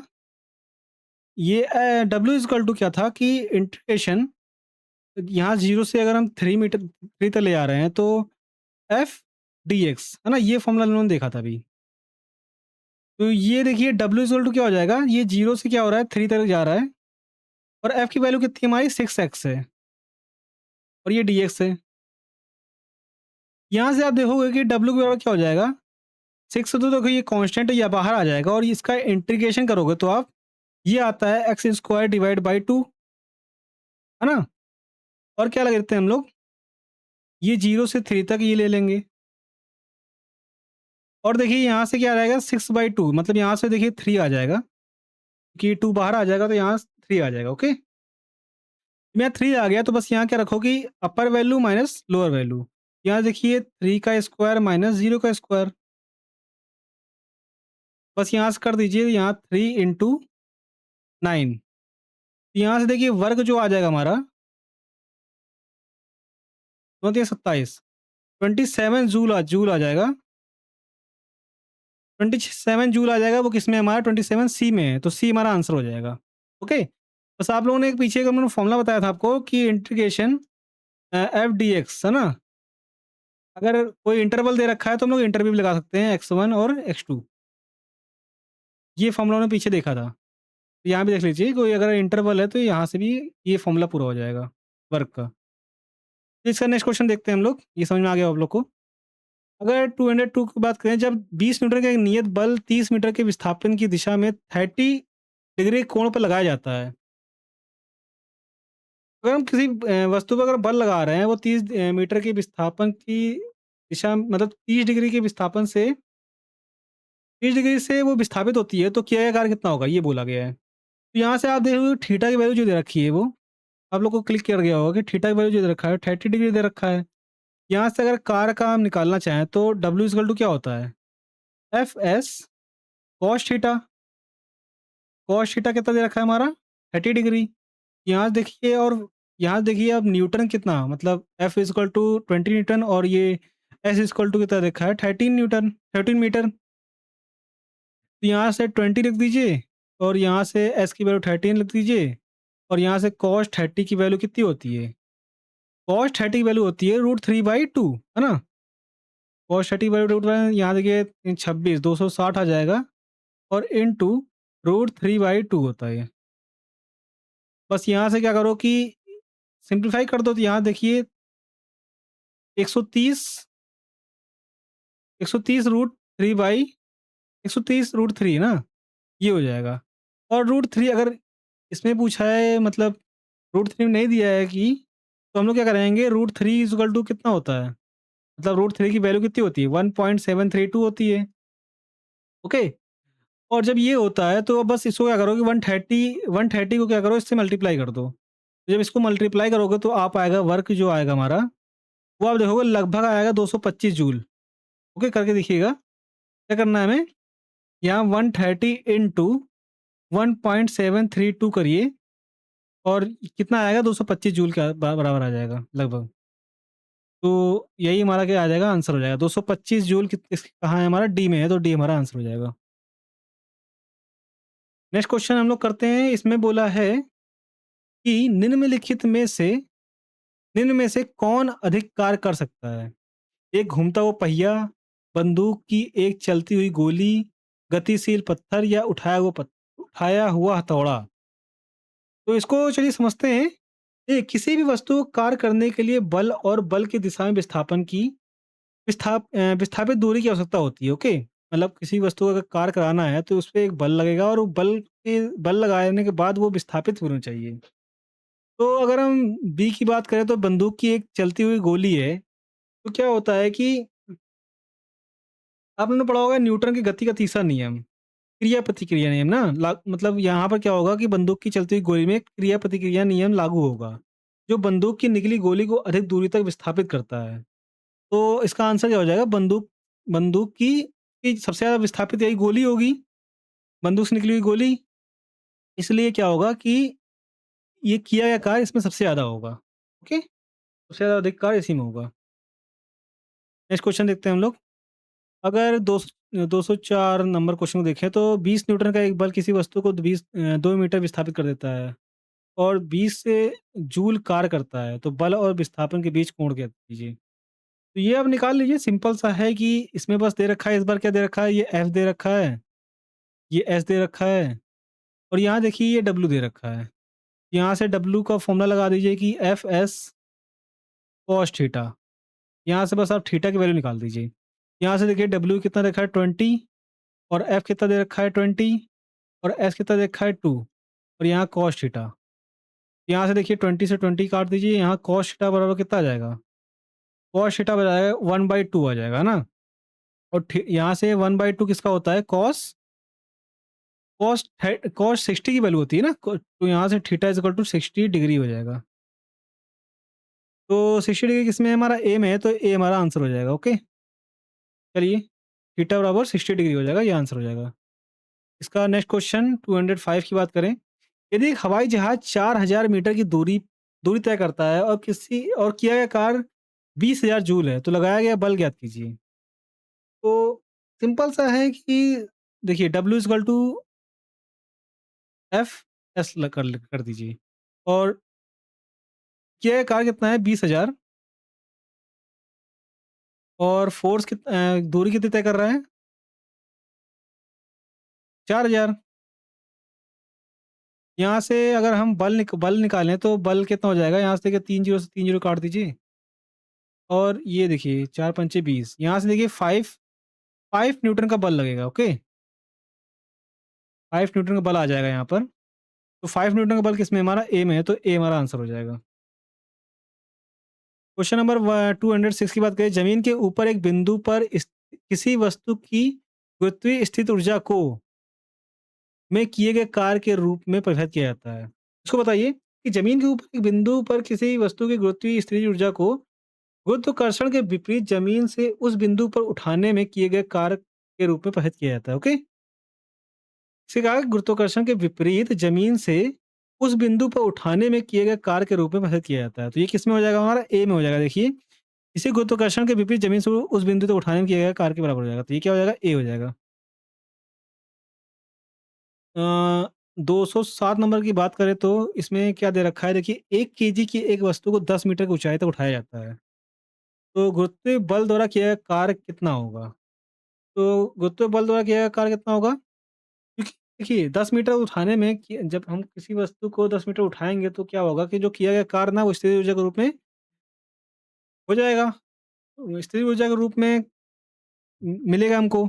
यहाँ से देखिए W इक्वल टू mgh लगाएँगे हम लोग, स्थितिज ऊर्जा। यहाँ से देखिए W इक्वल टू कितना हो जाएगा? m हमारा कितना हो जाएगा? 1 केजी, है ना? g कितना है हमारा? 9.8। कितनी ऊँचाई तक उठा रहे हैं? 10 मीटर। 10 मीटर तक ऊँचाई तक उठा रहे हैं। यहाँ देख लिए कितना आ जाएगा? W इक्वल टू कितना आ जाएगा? 98 जूल आ जाएगा। 98 जूल किसमें है हमारा? ए में है, तो ए हमारा आंसर हो जाएगा। और हाँ, ये ए आंसर नहीं होगा, एक चीज़ और इसमें बोला है कि गुरुत्वीय बल द्वारा किया गया कार्य, गुरुत्वीय बल द्वारा किया गया कार्य, क्योंकि विस्थापन बल की दिशा के विपरीत है। क्योंकि विस्थापन जो हो रहा है हमारा, देखिए बल हमारा गुरुत्वीय बल किसमें नीचे गुरुत्वीय बल जो होता है हमारा नीचे की ओर लगता है। तो गुरुत्वीय बल होगा हमारा, वो देखिए नीचे की ओर लगेगा, है ना? इस तरह लगेगा। तो विस्थापन कहाँ हो रहा है? ये ऊपर की ओर हो रहा है विस्थापन। क्योंकि ऊपर उठाया जा रहा है। तो क्या हो जाएगा कि ये माइनस हो जाएगा ना, जो हमारा डब्ल्यू होगा वो माइनस में होगा क्योंकि उसके विपरीत दिशा में कार्य कर रहा है। तो -98 जूल, -98 जूल किसमें है? डी में है हमारा, तो डी हमारा आंसर हो जाएगा। ओके, नेक्स्ट देखते हैं। एक कुली जमीन से 20 किलोग्राम का सामान उठाता है, उसे जमीन से 2 मीटर ऊपर अपने सिर पर रखता है। सामान पर उसके द्वारा किए गए कार्य की गणना करें। तो क्योंकि 2 मीटर तक वो उठाता है, तो क्योंकि वो विस्थापन कर रहा है 2 मीटर ना, तो इसलिए हमारा कार्य निकल जाएगा। नहीं तो अगर नहीं उठा ही ना पाता सामान को, इसका मतलब कार्य वो 0 करता। तो यहाँ देखिए W इक्वल टू हम लोग क्या लगाएँगे? W इक्वल टू mgh लगाएँगे। W इक्वल टू mgh लगाएँगे क्योंकि जब वो 2 मीटर का सामान उठाएगा तो वो स्थिर ऊर्जा के रूप में आ जाएगा वो पार। तो यहाँ देखिए W इक्वल टू कितना आ जाएगा हमारा? M कितना है हमारा? 20 केजी है। G कितना दे रखा है? 10 दे रखा है और ऊँचाई कितनी दे रखी है? 2 मीटर तो उठा रहा है। यहाँ देखिए 40 मतलब 400 जूल आ जाएगा हमारा कार्य। वो वर्क कितना करेगा? 400 जूल वर्क करेगा। तो 400 जूल हमारा सी में है, तो सी हमारा आंसर हो जाएगा। 209 की बात करें, जब कोई वस्तु बल की दिशा में 1 मीटर की दूरी पर 1 न्यूटन बल द्वारा चलती है, तो किए गए कार्य की मात्रा कितनी होगी? तो देखिए, सिंपल सा है, जब बल की दिशा में अगर विस्थापन हो रहा है, तो इन दोनों का क्या होगा? गुणनफल हो जाएगा। तो सिंपल सा हम क्या कर देंगे? कार्य इज़ इक्वल टू 1 इंटू 1 कितना आ जाएगा? 1 जूल। 1 जूल आ जाएगा। 1 जूल किसमें है हमारा? डी में है, तो डी हमारा आंसर हो जाएगा। इसमें बोला है 200 टन में, तो 10 केजी वजन वाले सूटकेस को उठाकर एक प्लेटफॉर्म पर खड़े यात्री द्वारा किया गया कार्य। क्योंकि देखिए 10 केजी वाले सूटकेस को उठाकर प्लेटफॉर्म पर खड़े यात्री द्वारा किया गया कार्य। अगर हम बात करें यहाँ से, अगर हम फोर्स निकालें, तो फोर्स इक्वल टू क्या होता है? mg, है ना? अगर 10 केजी कोई वस्तु है, तो उस पे जो फोर्स लगेगा mg लगेगा, है ना? तो क्योंकि द्रव्यमान जो दे रखा है वो 10 दे रखा है और एक गुरुत्वाकर्षण बल लगेगा जो 10 हम मान लेते हैं, या दिया नहीं है तो तो ये मान लेते हैं। तो यहाँ से देखिए फोर्स जो हमारा हो जाएगा, जो फोर्स लगेगा उस पे, वो क्या लगेगा? 100 न्यूटन का लगेगा। अब यहाँ से किया गया कार्य की बात कर रहा है, तो कार्य देखिए क्या निकलेगा? 1 मिनट। W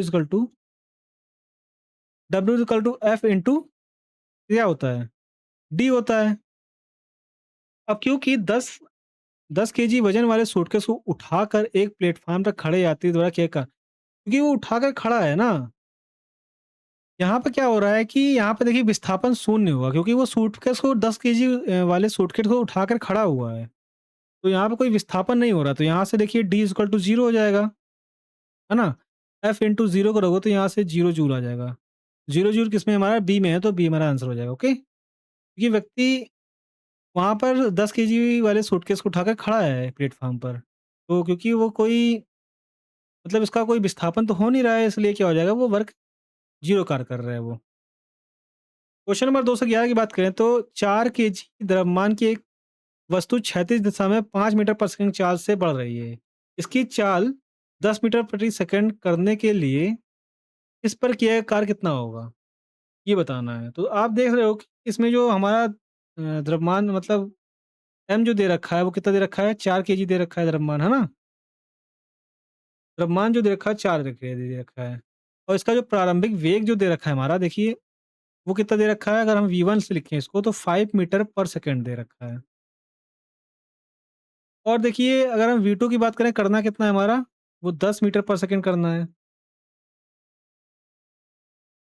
ओके, क्योंकि वस्तु की गति 5 मीटर सेकंड से 10 मीटर प्रति सेकंड बढ़ाने हेतु वस्तु पर किए गए कार्य वस्तु गति क्योंकि गतिज ऊर्जा में वृद्धि के बराबर हो जाएगी,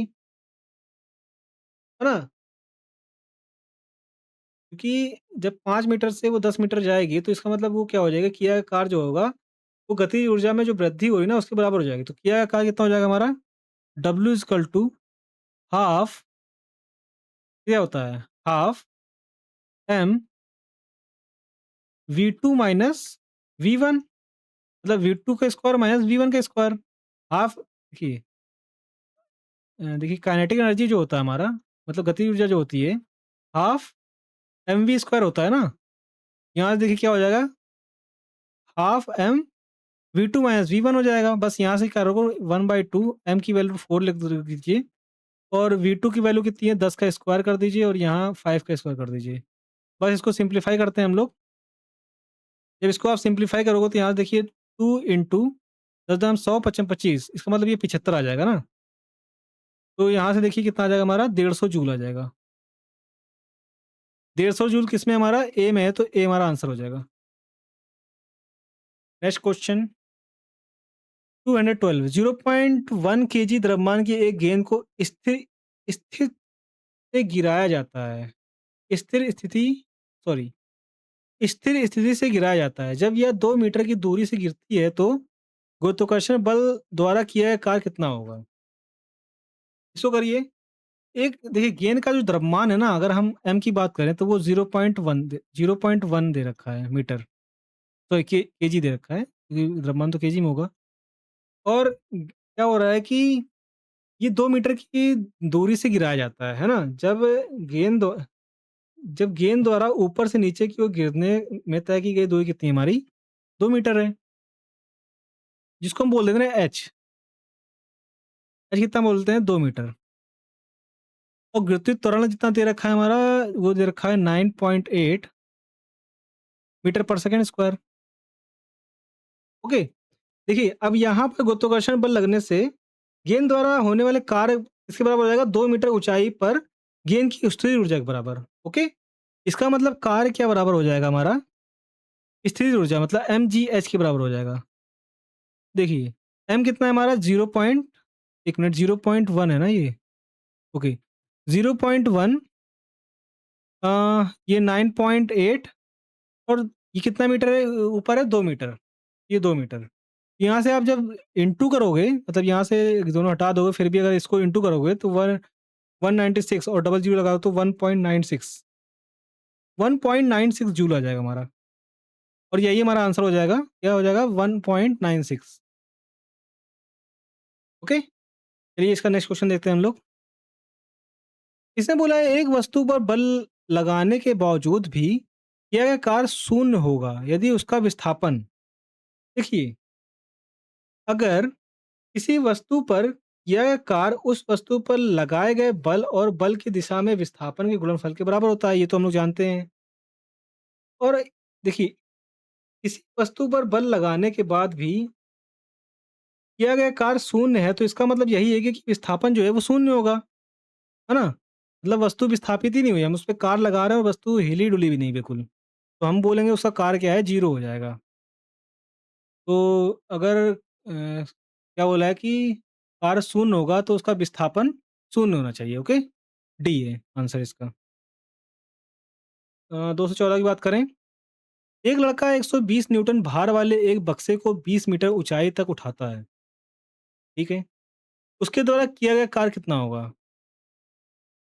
120 न्यूटन भार वाले एक बक्से को 2 मीटर की ऊंचाई तक उठाता है। ओके, 2 मीटर की ऊंचाई तो मतलब इसका मतलब 2 मीटर की ऊंचाई तक उठाएगा तो इसका मतलब जो स्थिर ऊर्जा हो जाएगी ना वो किए गए कार्य के बराबर हो जाएगी। किया गया कार्य जो हो जाएगा वो स्थिर ऊर्जा के बराबर हो जाएगा।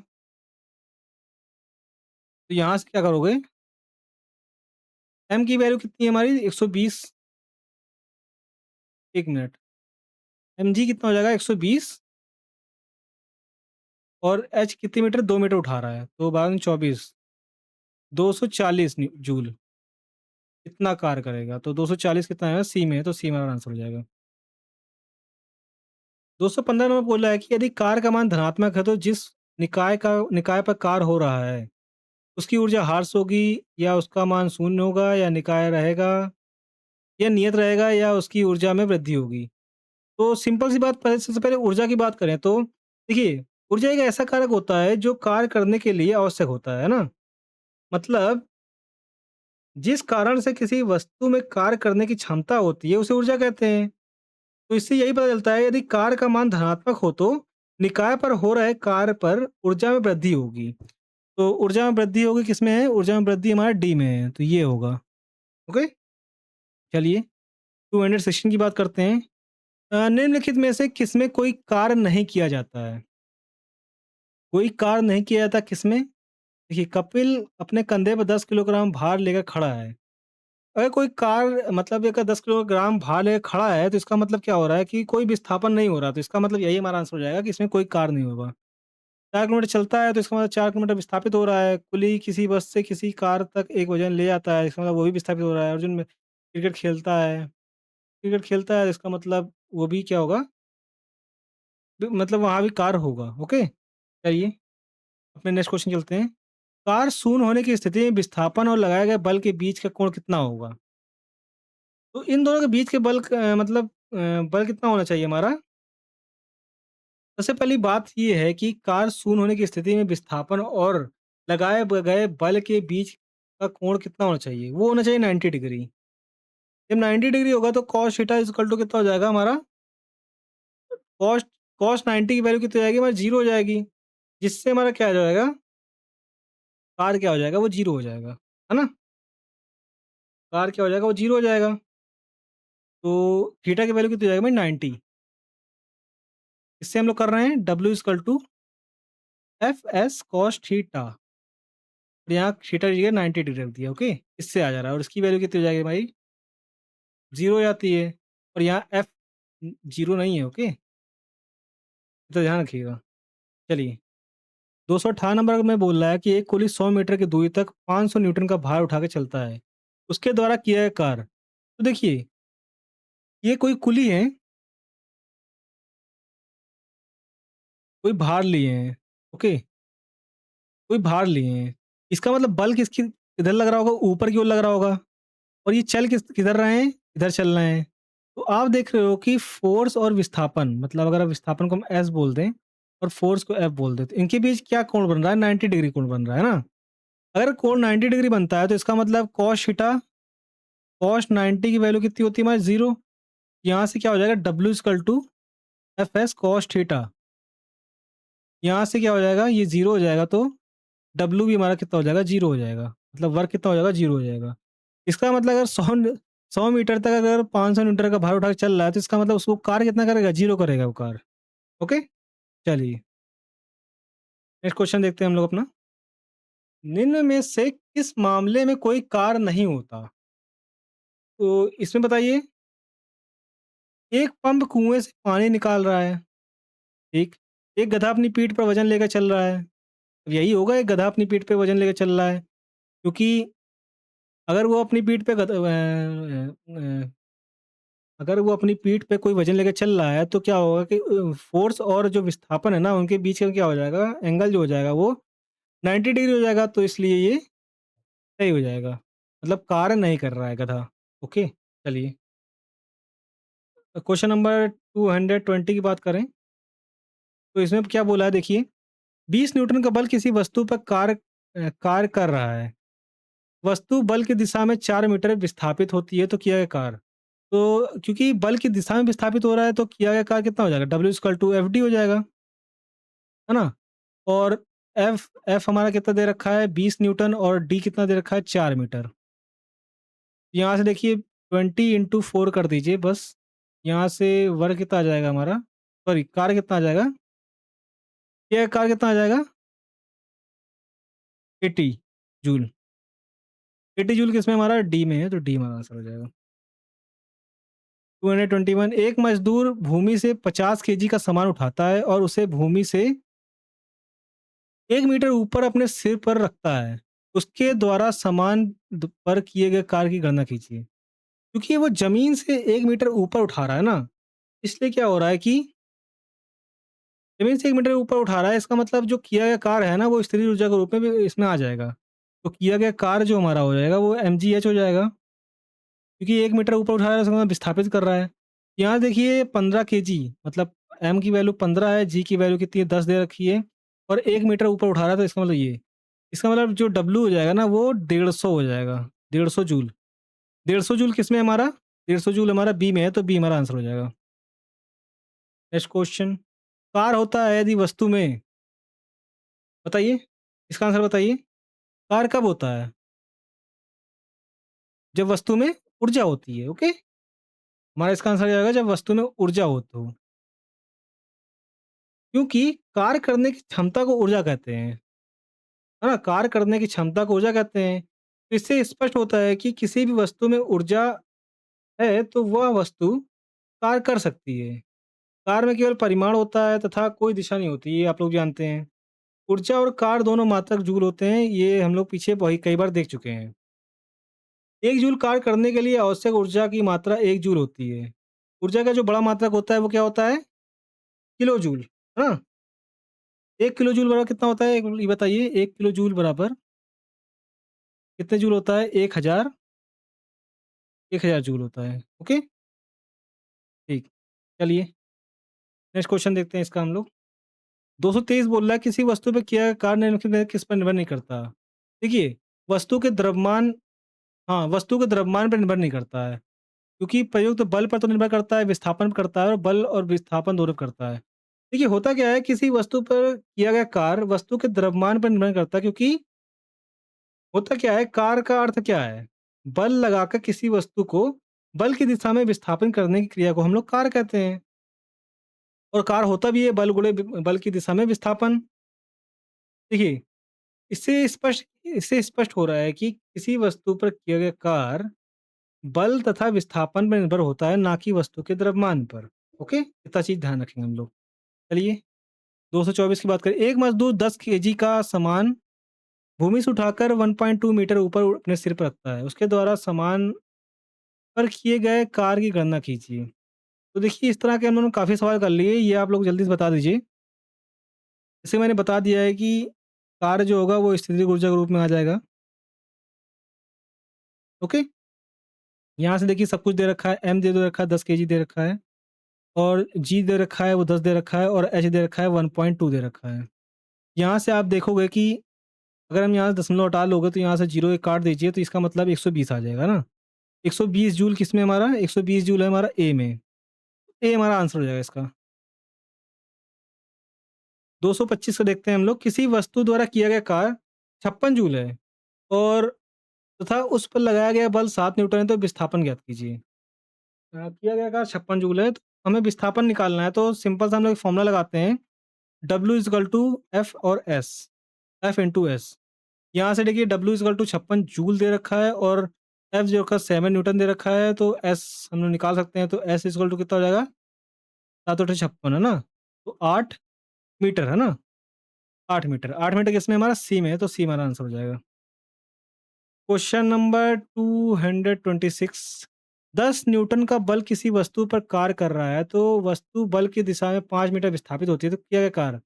तो सिंपल सा है, तो बल की दिशा में अगर विस्थापित हो रही है, तो 10 इंटू 5 कर दीजिए, बस 50 न्यूटन का, 50 जूल का आ जाएगा हमारा कार्य। 50 जूल का आ जाएगा, काल का मात्रा जूल होता है, इसलिए जूल आता है, ठीक है? तो 50 जूल किसमें हमारा? सी में है, तो सी हमारा आंसर हो जाएगा। इस क्वेश्चन का आंसर दीजिए आप लोग कि किसी वस्तु पर किया गया कार्य निर्भर करता है विस्थापन पर, ठीक है? कार्य विस्थापन पे करता है।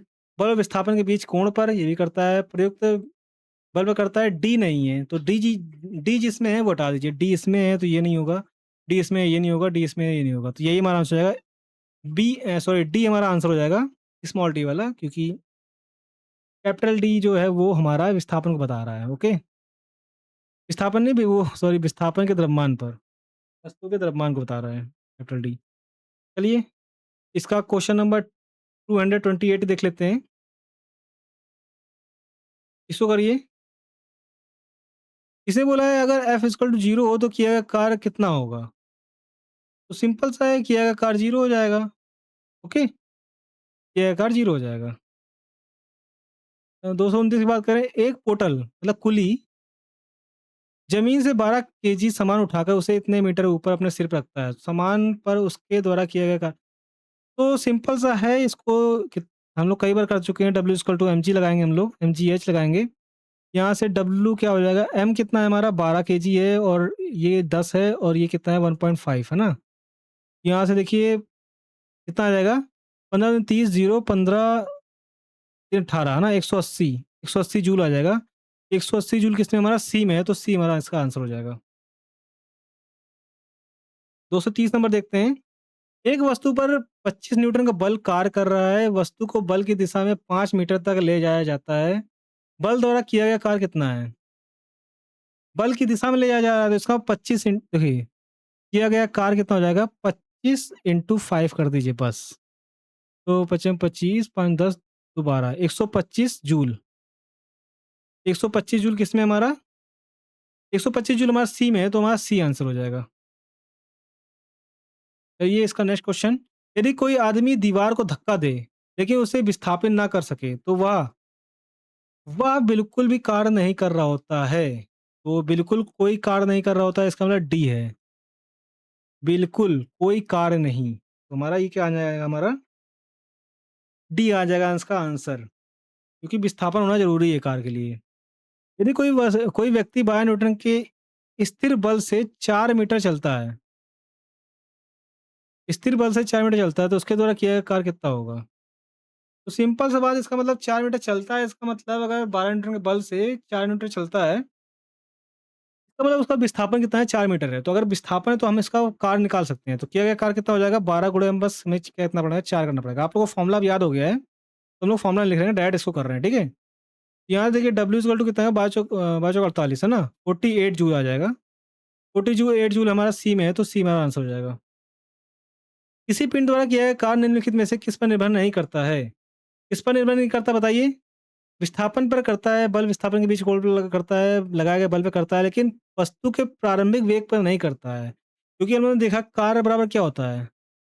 बल गुणे विस्थापन होता है ना? या फिर कॉस थीटा भी लिख लीजिए।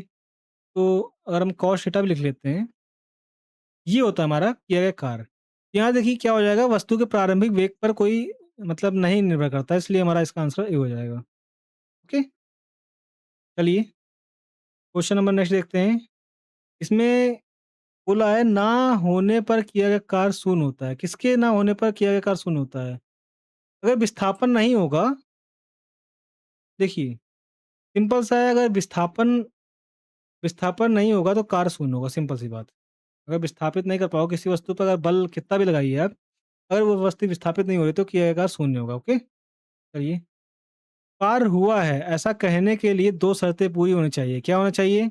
एक तो बल होना चाहिए, और बल बल के साथ क्या होना चाहिए? वस्तु विस्थापित होनी चाहिए, है ना?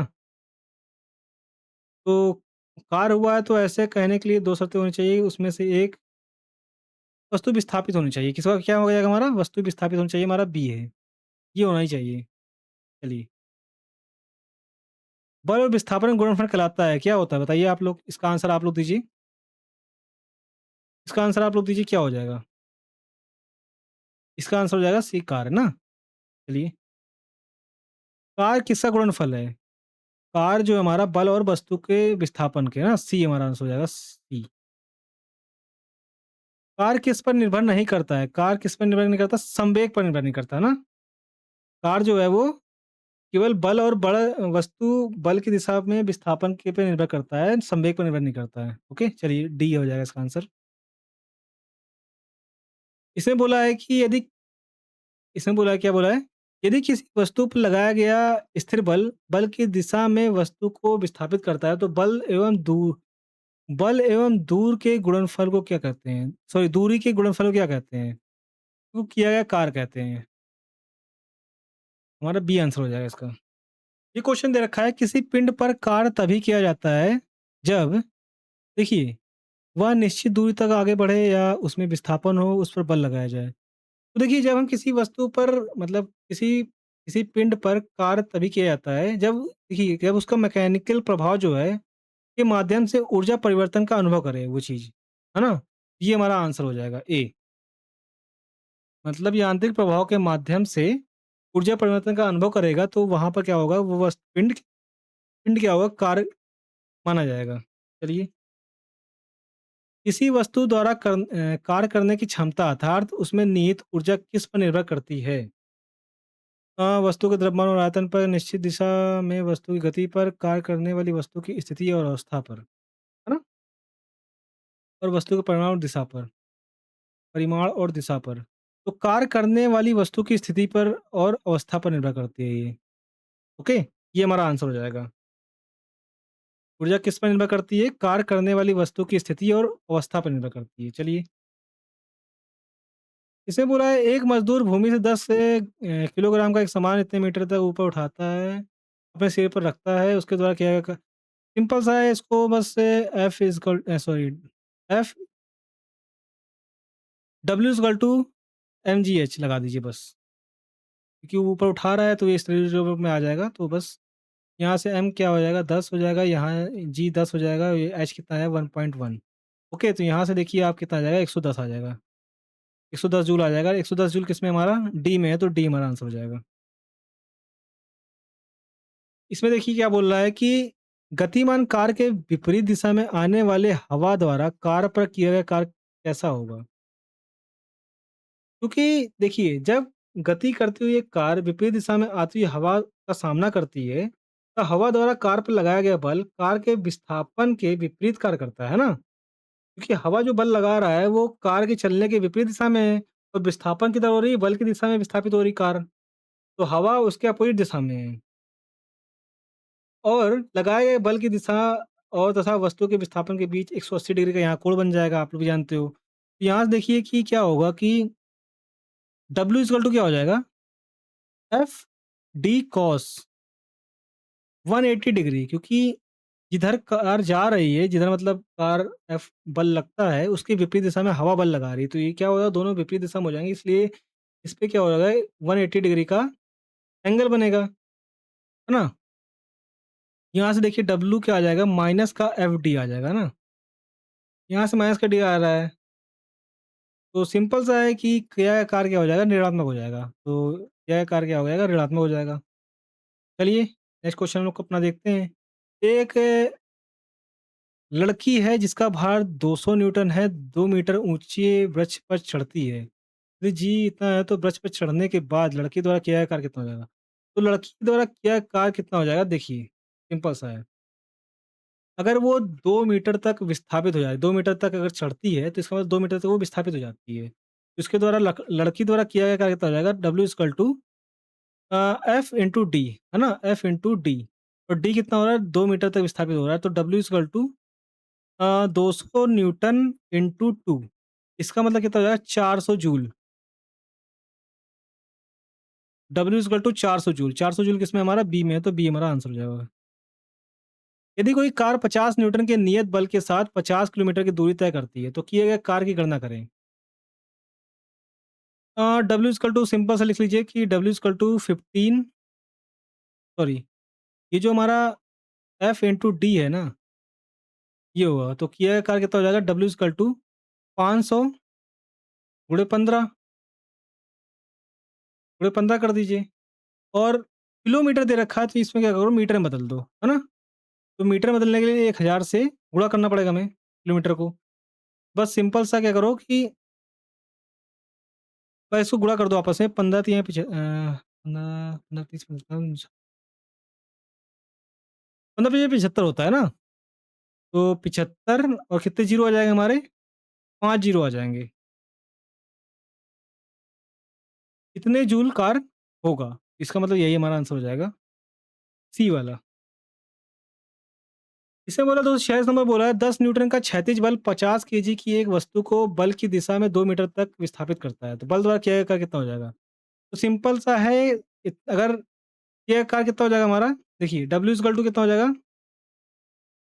एफडी, है ना? डब्ल्यू इक्वल टू कितना हो जाएगा? एफ इंटू डी, जहाँ से फोर्स कितना है हमारा 10 न्यूटन है और कितना विस्थापित हो रहा है, 2 मीटर विस्थापित हो रहा है। तो डब्ल्यू इक्वल टू कितना हो जाएगा? कितना हो जाएगा? 20 जूल। 20 जूल हमारा किसमें ए में है, तो बी ए हमारा आंसर हो जाएगा।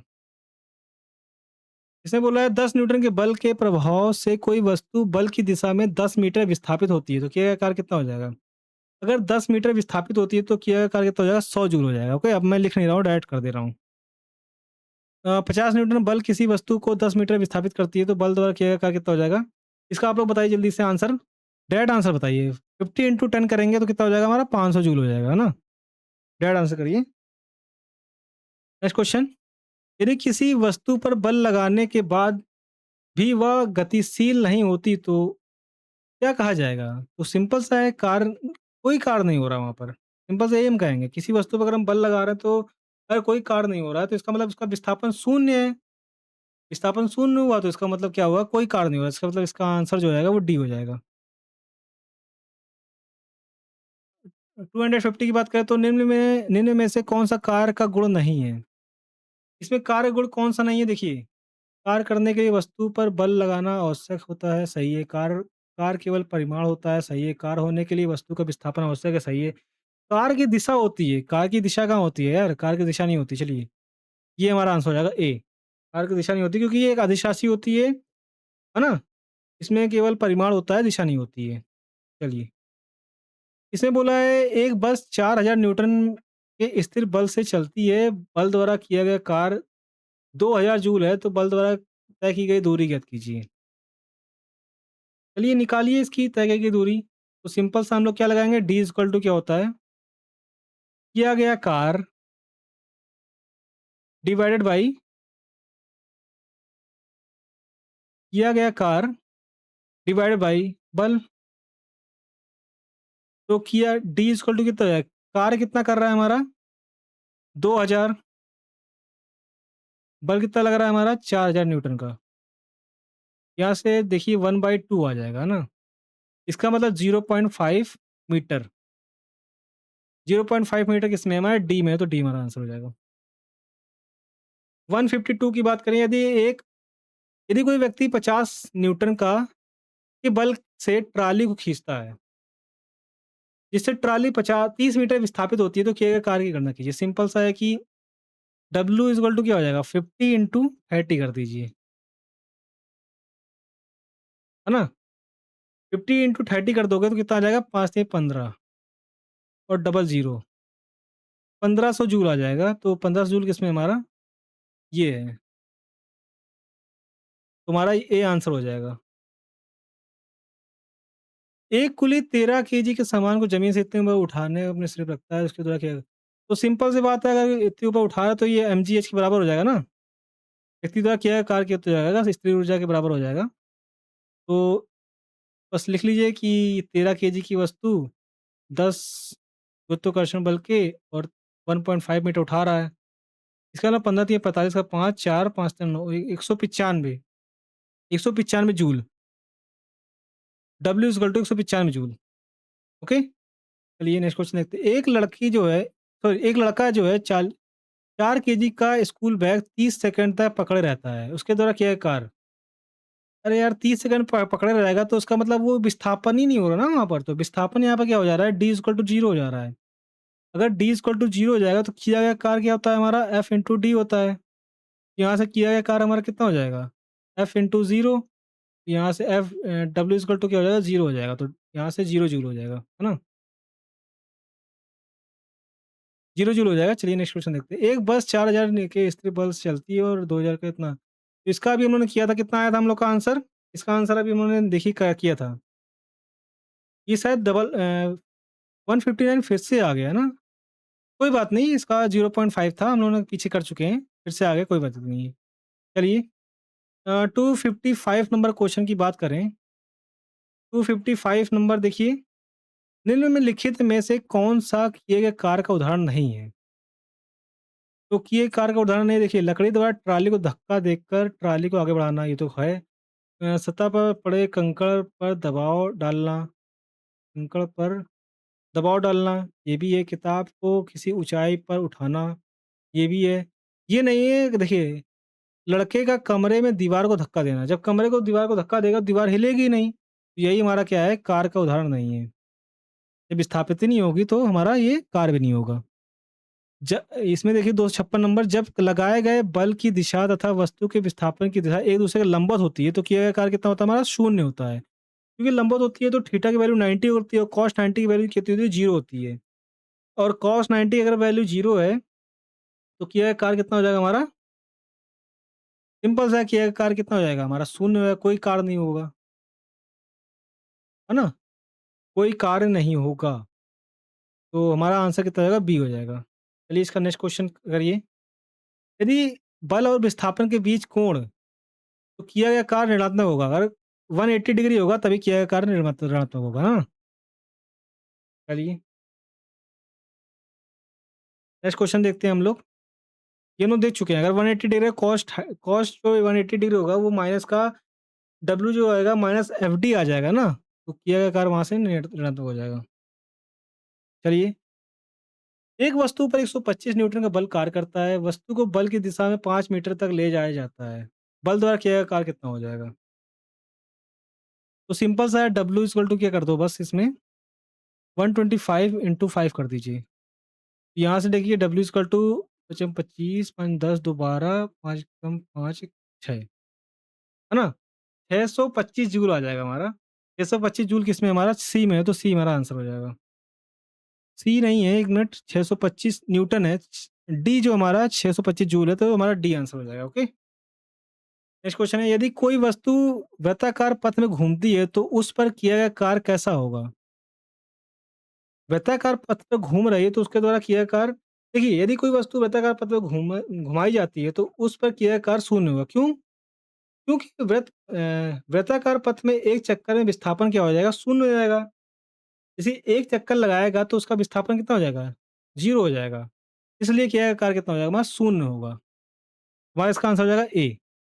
ओके। चलिए, क्वेश्चन नंबर 260 की बात करें, जब बल के कारण होने वाला विस्थापन होता है तब बल द्वारा किया गया कार्य ऋणात्मक माना जाता है। क्या होता है?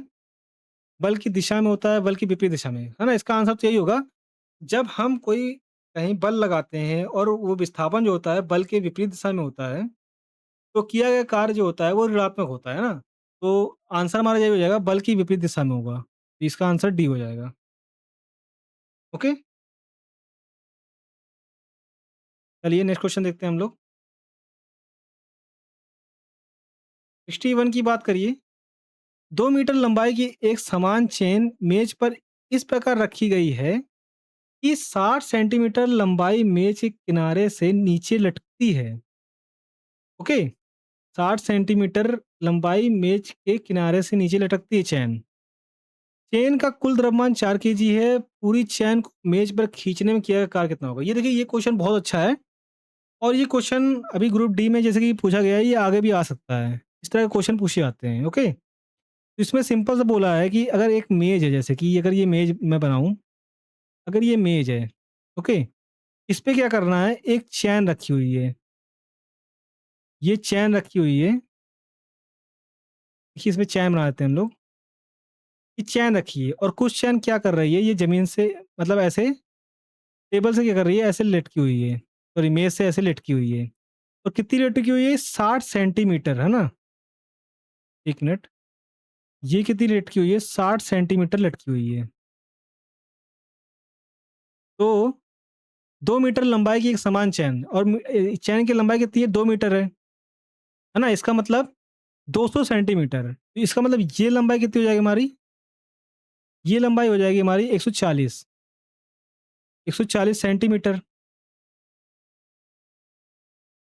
140 सेंटीमीटर हो जाएगी। देखिए, अगर हम लटकी हुई चैन का द्रव्यमान निकालें तो देखिए 4 केजी जो द्रव्यमान है वो कितने? 200 सेंटीमीटर की चैन का है ना? अगर हम 60 सेंटीमीटर चैन का निकाल लें तो कितना हो जाएगा हमारा? यहाँ देखिए, 0 से 0 काट दीजिए। यहाँ से देखिए 4 पंचे 20, है ना? यहाँ से देखिए 6/5 आ जाएगा। 6/5 ये क्या आ जाएगा? केजी आ जाएगा। ओके, केजी में आएगा ये, 6/5 केजी, क्योंकि केजी में दे रखा था। ओके।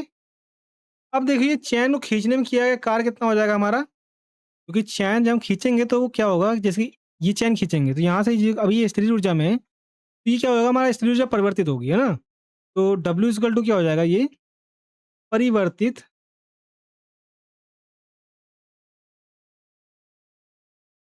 परिवर्तित स्थिर ऊर्जा,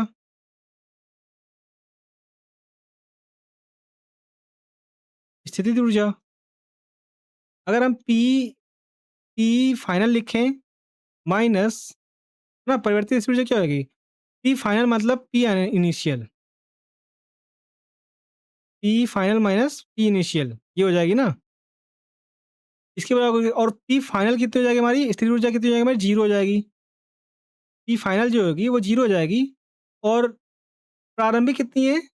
देखिए, प्रारंभिक जो हो जाएगी वो हो जाएगी, क्योंकि ऊपर की ओर खींची जा रही है इसलिए जी का मान माइनस होगा, इसलिए क्या हो जाएगा? माइनस लग जाएगा। mg l होगा। ओके। ये माइनस लगा है क्योंकि जी माइनस हो जाएगा और यहाँ माइनस लगा हुआ है। यहाँ से देखिए डब्ल्यू की जो वैल्यू आएगी वो क्योंकि माइनस माइनस प्लस हो जाएगा तो ये प्लस का mgl आ जाएगी क्योंकि एल लंबाई तक हम लोग खींच रहे हैं। अगर हम एल की बात करें तो एल की वैल्यू क्या होगी हमारी? एल देखिए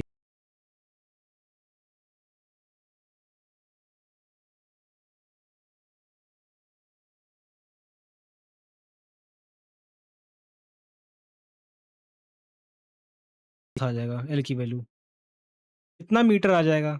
बस यहाँ पे क्या करो वैल्यू रख दीजिए सबकी। अगर एम की वैल्यू देखें आप 6/5 निकली थी हम लोग हमारी और जी हमारा कितना दे रखा था? जी जी नहीं दे रखा तो हम 10 मान लेंगे और एल कितना दे रखा है? 3/10। बस यहाँ से थोड़ा काट दीजिए। यहाँ क्षैतिज 18/5 है ना? 18/5 तो 5 तिये 15, 5 छक्का 30, 3.6 जूल आ जाएगी हमारी। तो हमारा कार्य मतलब किया गया कार्य कितना आ जाएगा हमारा? 3.6 जूल। ये हमारा किसमें है? सी में है, तो सी हमारा आंसर हो जाएगा। ओके, चलिए नेक्स्ट क्वेश्चन देखते हैं। एक व्यक्ति भूमि से 25 केजी का एक सामान उठाकर उसे 2.5 मीटर ऊंचाई पर अपने सिर पर रखता है, यदि इतना है तो सिंपल सा है, इसको बस कर लीजिए आप लोग, है ना? इसको कैसे कर लोगे? W = mgh लगा दीजिए, है ना? क्योंकि क्या हो रहा है कि उठाकर अपने सिर पे रखता है, तो सिंपल सा है कि अगर हम लोग बात करें इसकी तो mgh, है ना? ये हम लोग कई सवाल कर चुके हैं इस तरह का। चलिए 25 इंटू 2.5 और लिख दीजिए। तो यहाँ देखिए, यहाँ से अगर हम काट दें तो 5 25, 5 दूनी 10, है ना? तो यहाँ से आ जाएगा 25 चौको 125, 125 और जी भी तो लिखना है ना, लोगों को 10 लिखना है। तो यहाँ देखिए 25 इंटू 625 आ जाएगा ना? ये आएगा 625 जूल, ठीक है। जी लिखना भूल गए थे, तो अगर हम जी को ऐसे लिख देते हैं क्योंकि सेम जी रहे, 10 इंटू 2.5 मीटर, बस ये आ जाएगा 625 जूल। ओके, 625 जूल हमारे किसमें है? सी में है, तो सी हमारा आंसर हो जाएगा। 63 की बात करें तो देखिए द्रव्यमान की एक वस्तु 4 मीटर की ऊंचाई तक उठाया जाता है तो गुरुत्वाकर्षण बल द्वारा क्या किया गया कार्य कितना हो जाएगा? तो सबसे पहली बात तो क्या है कि जब हम किसी वस्तु को उठाते हैं तो देखिए नीचे की ओर क्या होता है? गुरुत्वाकर्षण बल लगता है, इसलिए क्या हो जाएगा? ये जो हमारा किया गया कार्य होगा वो माइनस में mgh आ जाएगा ना? यहाँ देखिए गुरुत्वाकर्षण बल के कारण निकालेंगे तो यहाँ से माइनस का mgh आएगा, तो यहाँ से m जो आएगा 5 और g जो है 10 है और h कितनी है? 4 मीटर तक उठाते हैं। तो 5 को 20, इसका मतलब माइनस का 200 जूल आ जाएगा। 200 जूल किसमें हमारा? 200 जूल किसमें है माइनस का? डी में है, तो हमारा डी आंसर हो जाएगा। नेक्स्ट क्वेश्चन, नेक्स्ट क्वेश्चन में क्या बोला है? देखिए नेक्स्ट क्वेश्चन में 5 केजी द्रव्यमान की एक वस्तु को 2 मीटर की ऊंचाई पर उठाया जाता है तो प्रक्रिया में किया गया कार्य कितना हो जाएगा? तो इसको बस सिंपल सा आप निकाल लीजिए। किया गया कार्य कितना हो जाएगा हमारा? mgh, है ना? 5 इंटू 9.8 इंटू 2 मीटर। यहाँ से बस क्या करो कि आप देखिए 5 10 0 9.98 आ जाएगा, 98 जूल आ जाएगा, ये सिंप्लीफाई करोगे इसको, ना 98 जूल आ जाएगा। तो ये 98 जूल किसमें हमारा? डी में है, तो डी हमारा आंसर हो जाएगा। एक इसमें 265 क्वेश्चन नंबर बोला है 1 केजी द्रव्यमान की एक वस्तु 30 मीटर की ऊंचाई से भूमि पर गिरती है। 30 मीटर की ऊंचाई से भूमि गिरती है, गुरुत्वाकर्षण बल द्वारा किया गया कार्य, क्योंकि नीचे की ओर गिर रही है, इसलिए जो हमारा स्थिर ऊर्जा हो जाएगी ना वो mgh, वो मतलब किया गया कार्य जो होगा वो पोटेंशियल एनर्जी में बराबर हो जाएगा और वो पॉजिटिव होगा क्योंकि गुरुत्वाकर्षण के दिशा में वो गिर रही है ना? तो चलिए करते हैं। तो W क्या हो जाएगा? पोटेंशियल एनर्जी ना स्थिर ऊर्जा के बराबर, तो ये कितनी होती है? mgh हो जाती है, क्योंकि जिस ओर जी लग रहा है उसी ओर वस्तु भी गिर रही है, तो इसलिए क्या होगा? M कितना है हमारा? 1 केजी और जी कितना है हमारा? 10 मीटर पर सेकंड स्क्वायर और h कितना है हमारा? 30 मीटर। यहाँ से देखिए W कितना हो जाएगा? 300 जूल। 300 जूल कितने में हमारा? डीबी में है, तो बी है। ओके, ये जो डब्ल्यू है वो कैपिटल है सारे, ठीक है? चलिए, ये हमारा लास्ट क्वेश्चन है आज का। इसमें बोला है 800 केजी द्रव्यमान की एक कार को 50 मीटर पर सेकंड से बढ़ा के इतना किया जाता है, तो कार क्या है कार? तो आप लोगों को मैंने जैसे बताया है कि किया कार क्या हो जाएगा हमारा? किया गया कार्य स्थिर ऊर्जा के रूप में परिवर्तित हो जाएगा।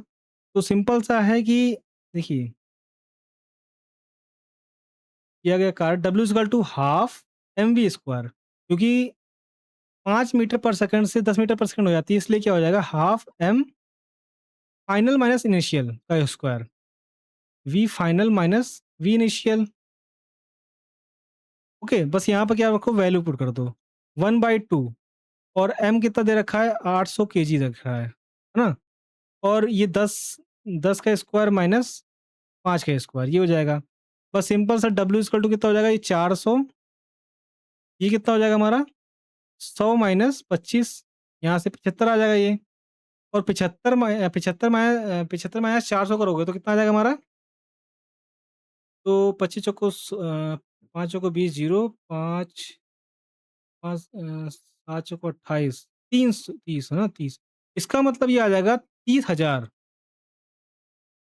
30,000 जूल आ जाएगा ना, 30,000 जूल। तो 30,000 जूल किसमें हमारा, 30,000 जूल मतलब होता है कि 30 किलो जूल।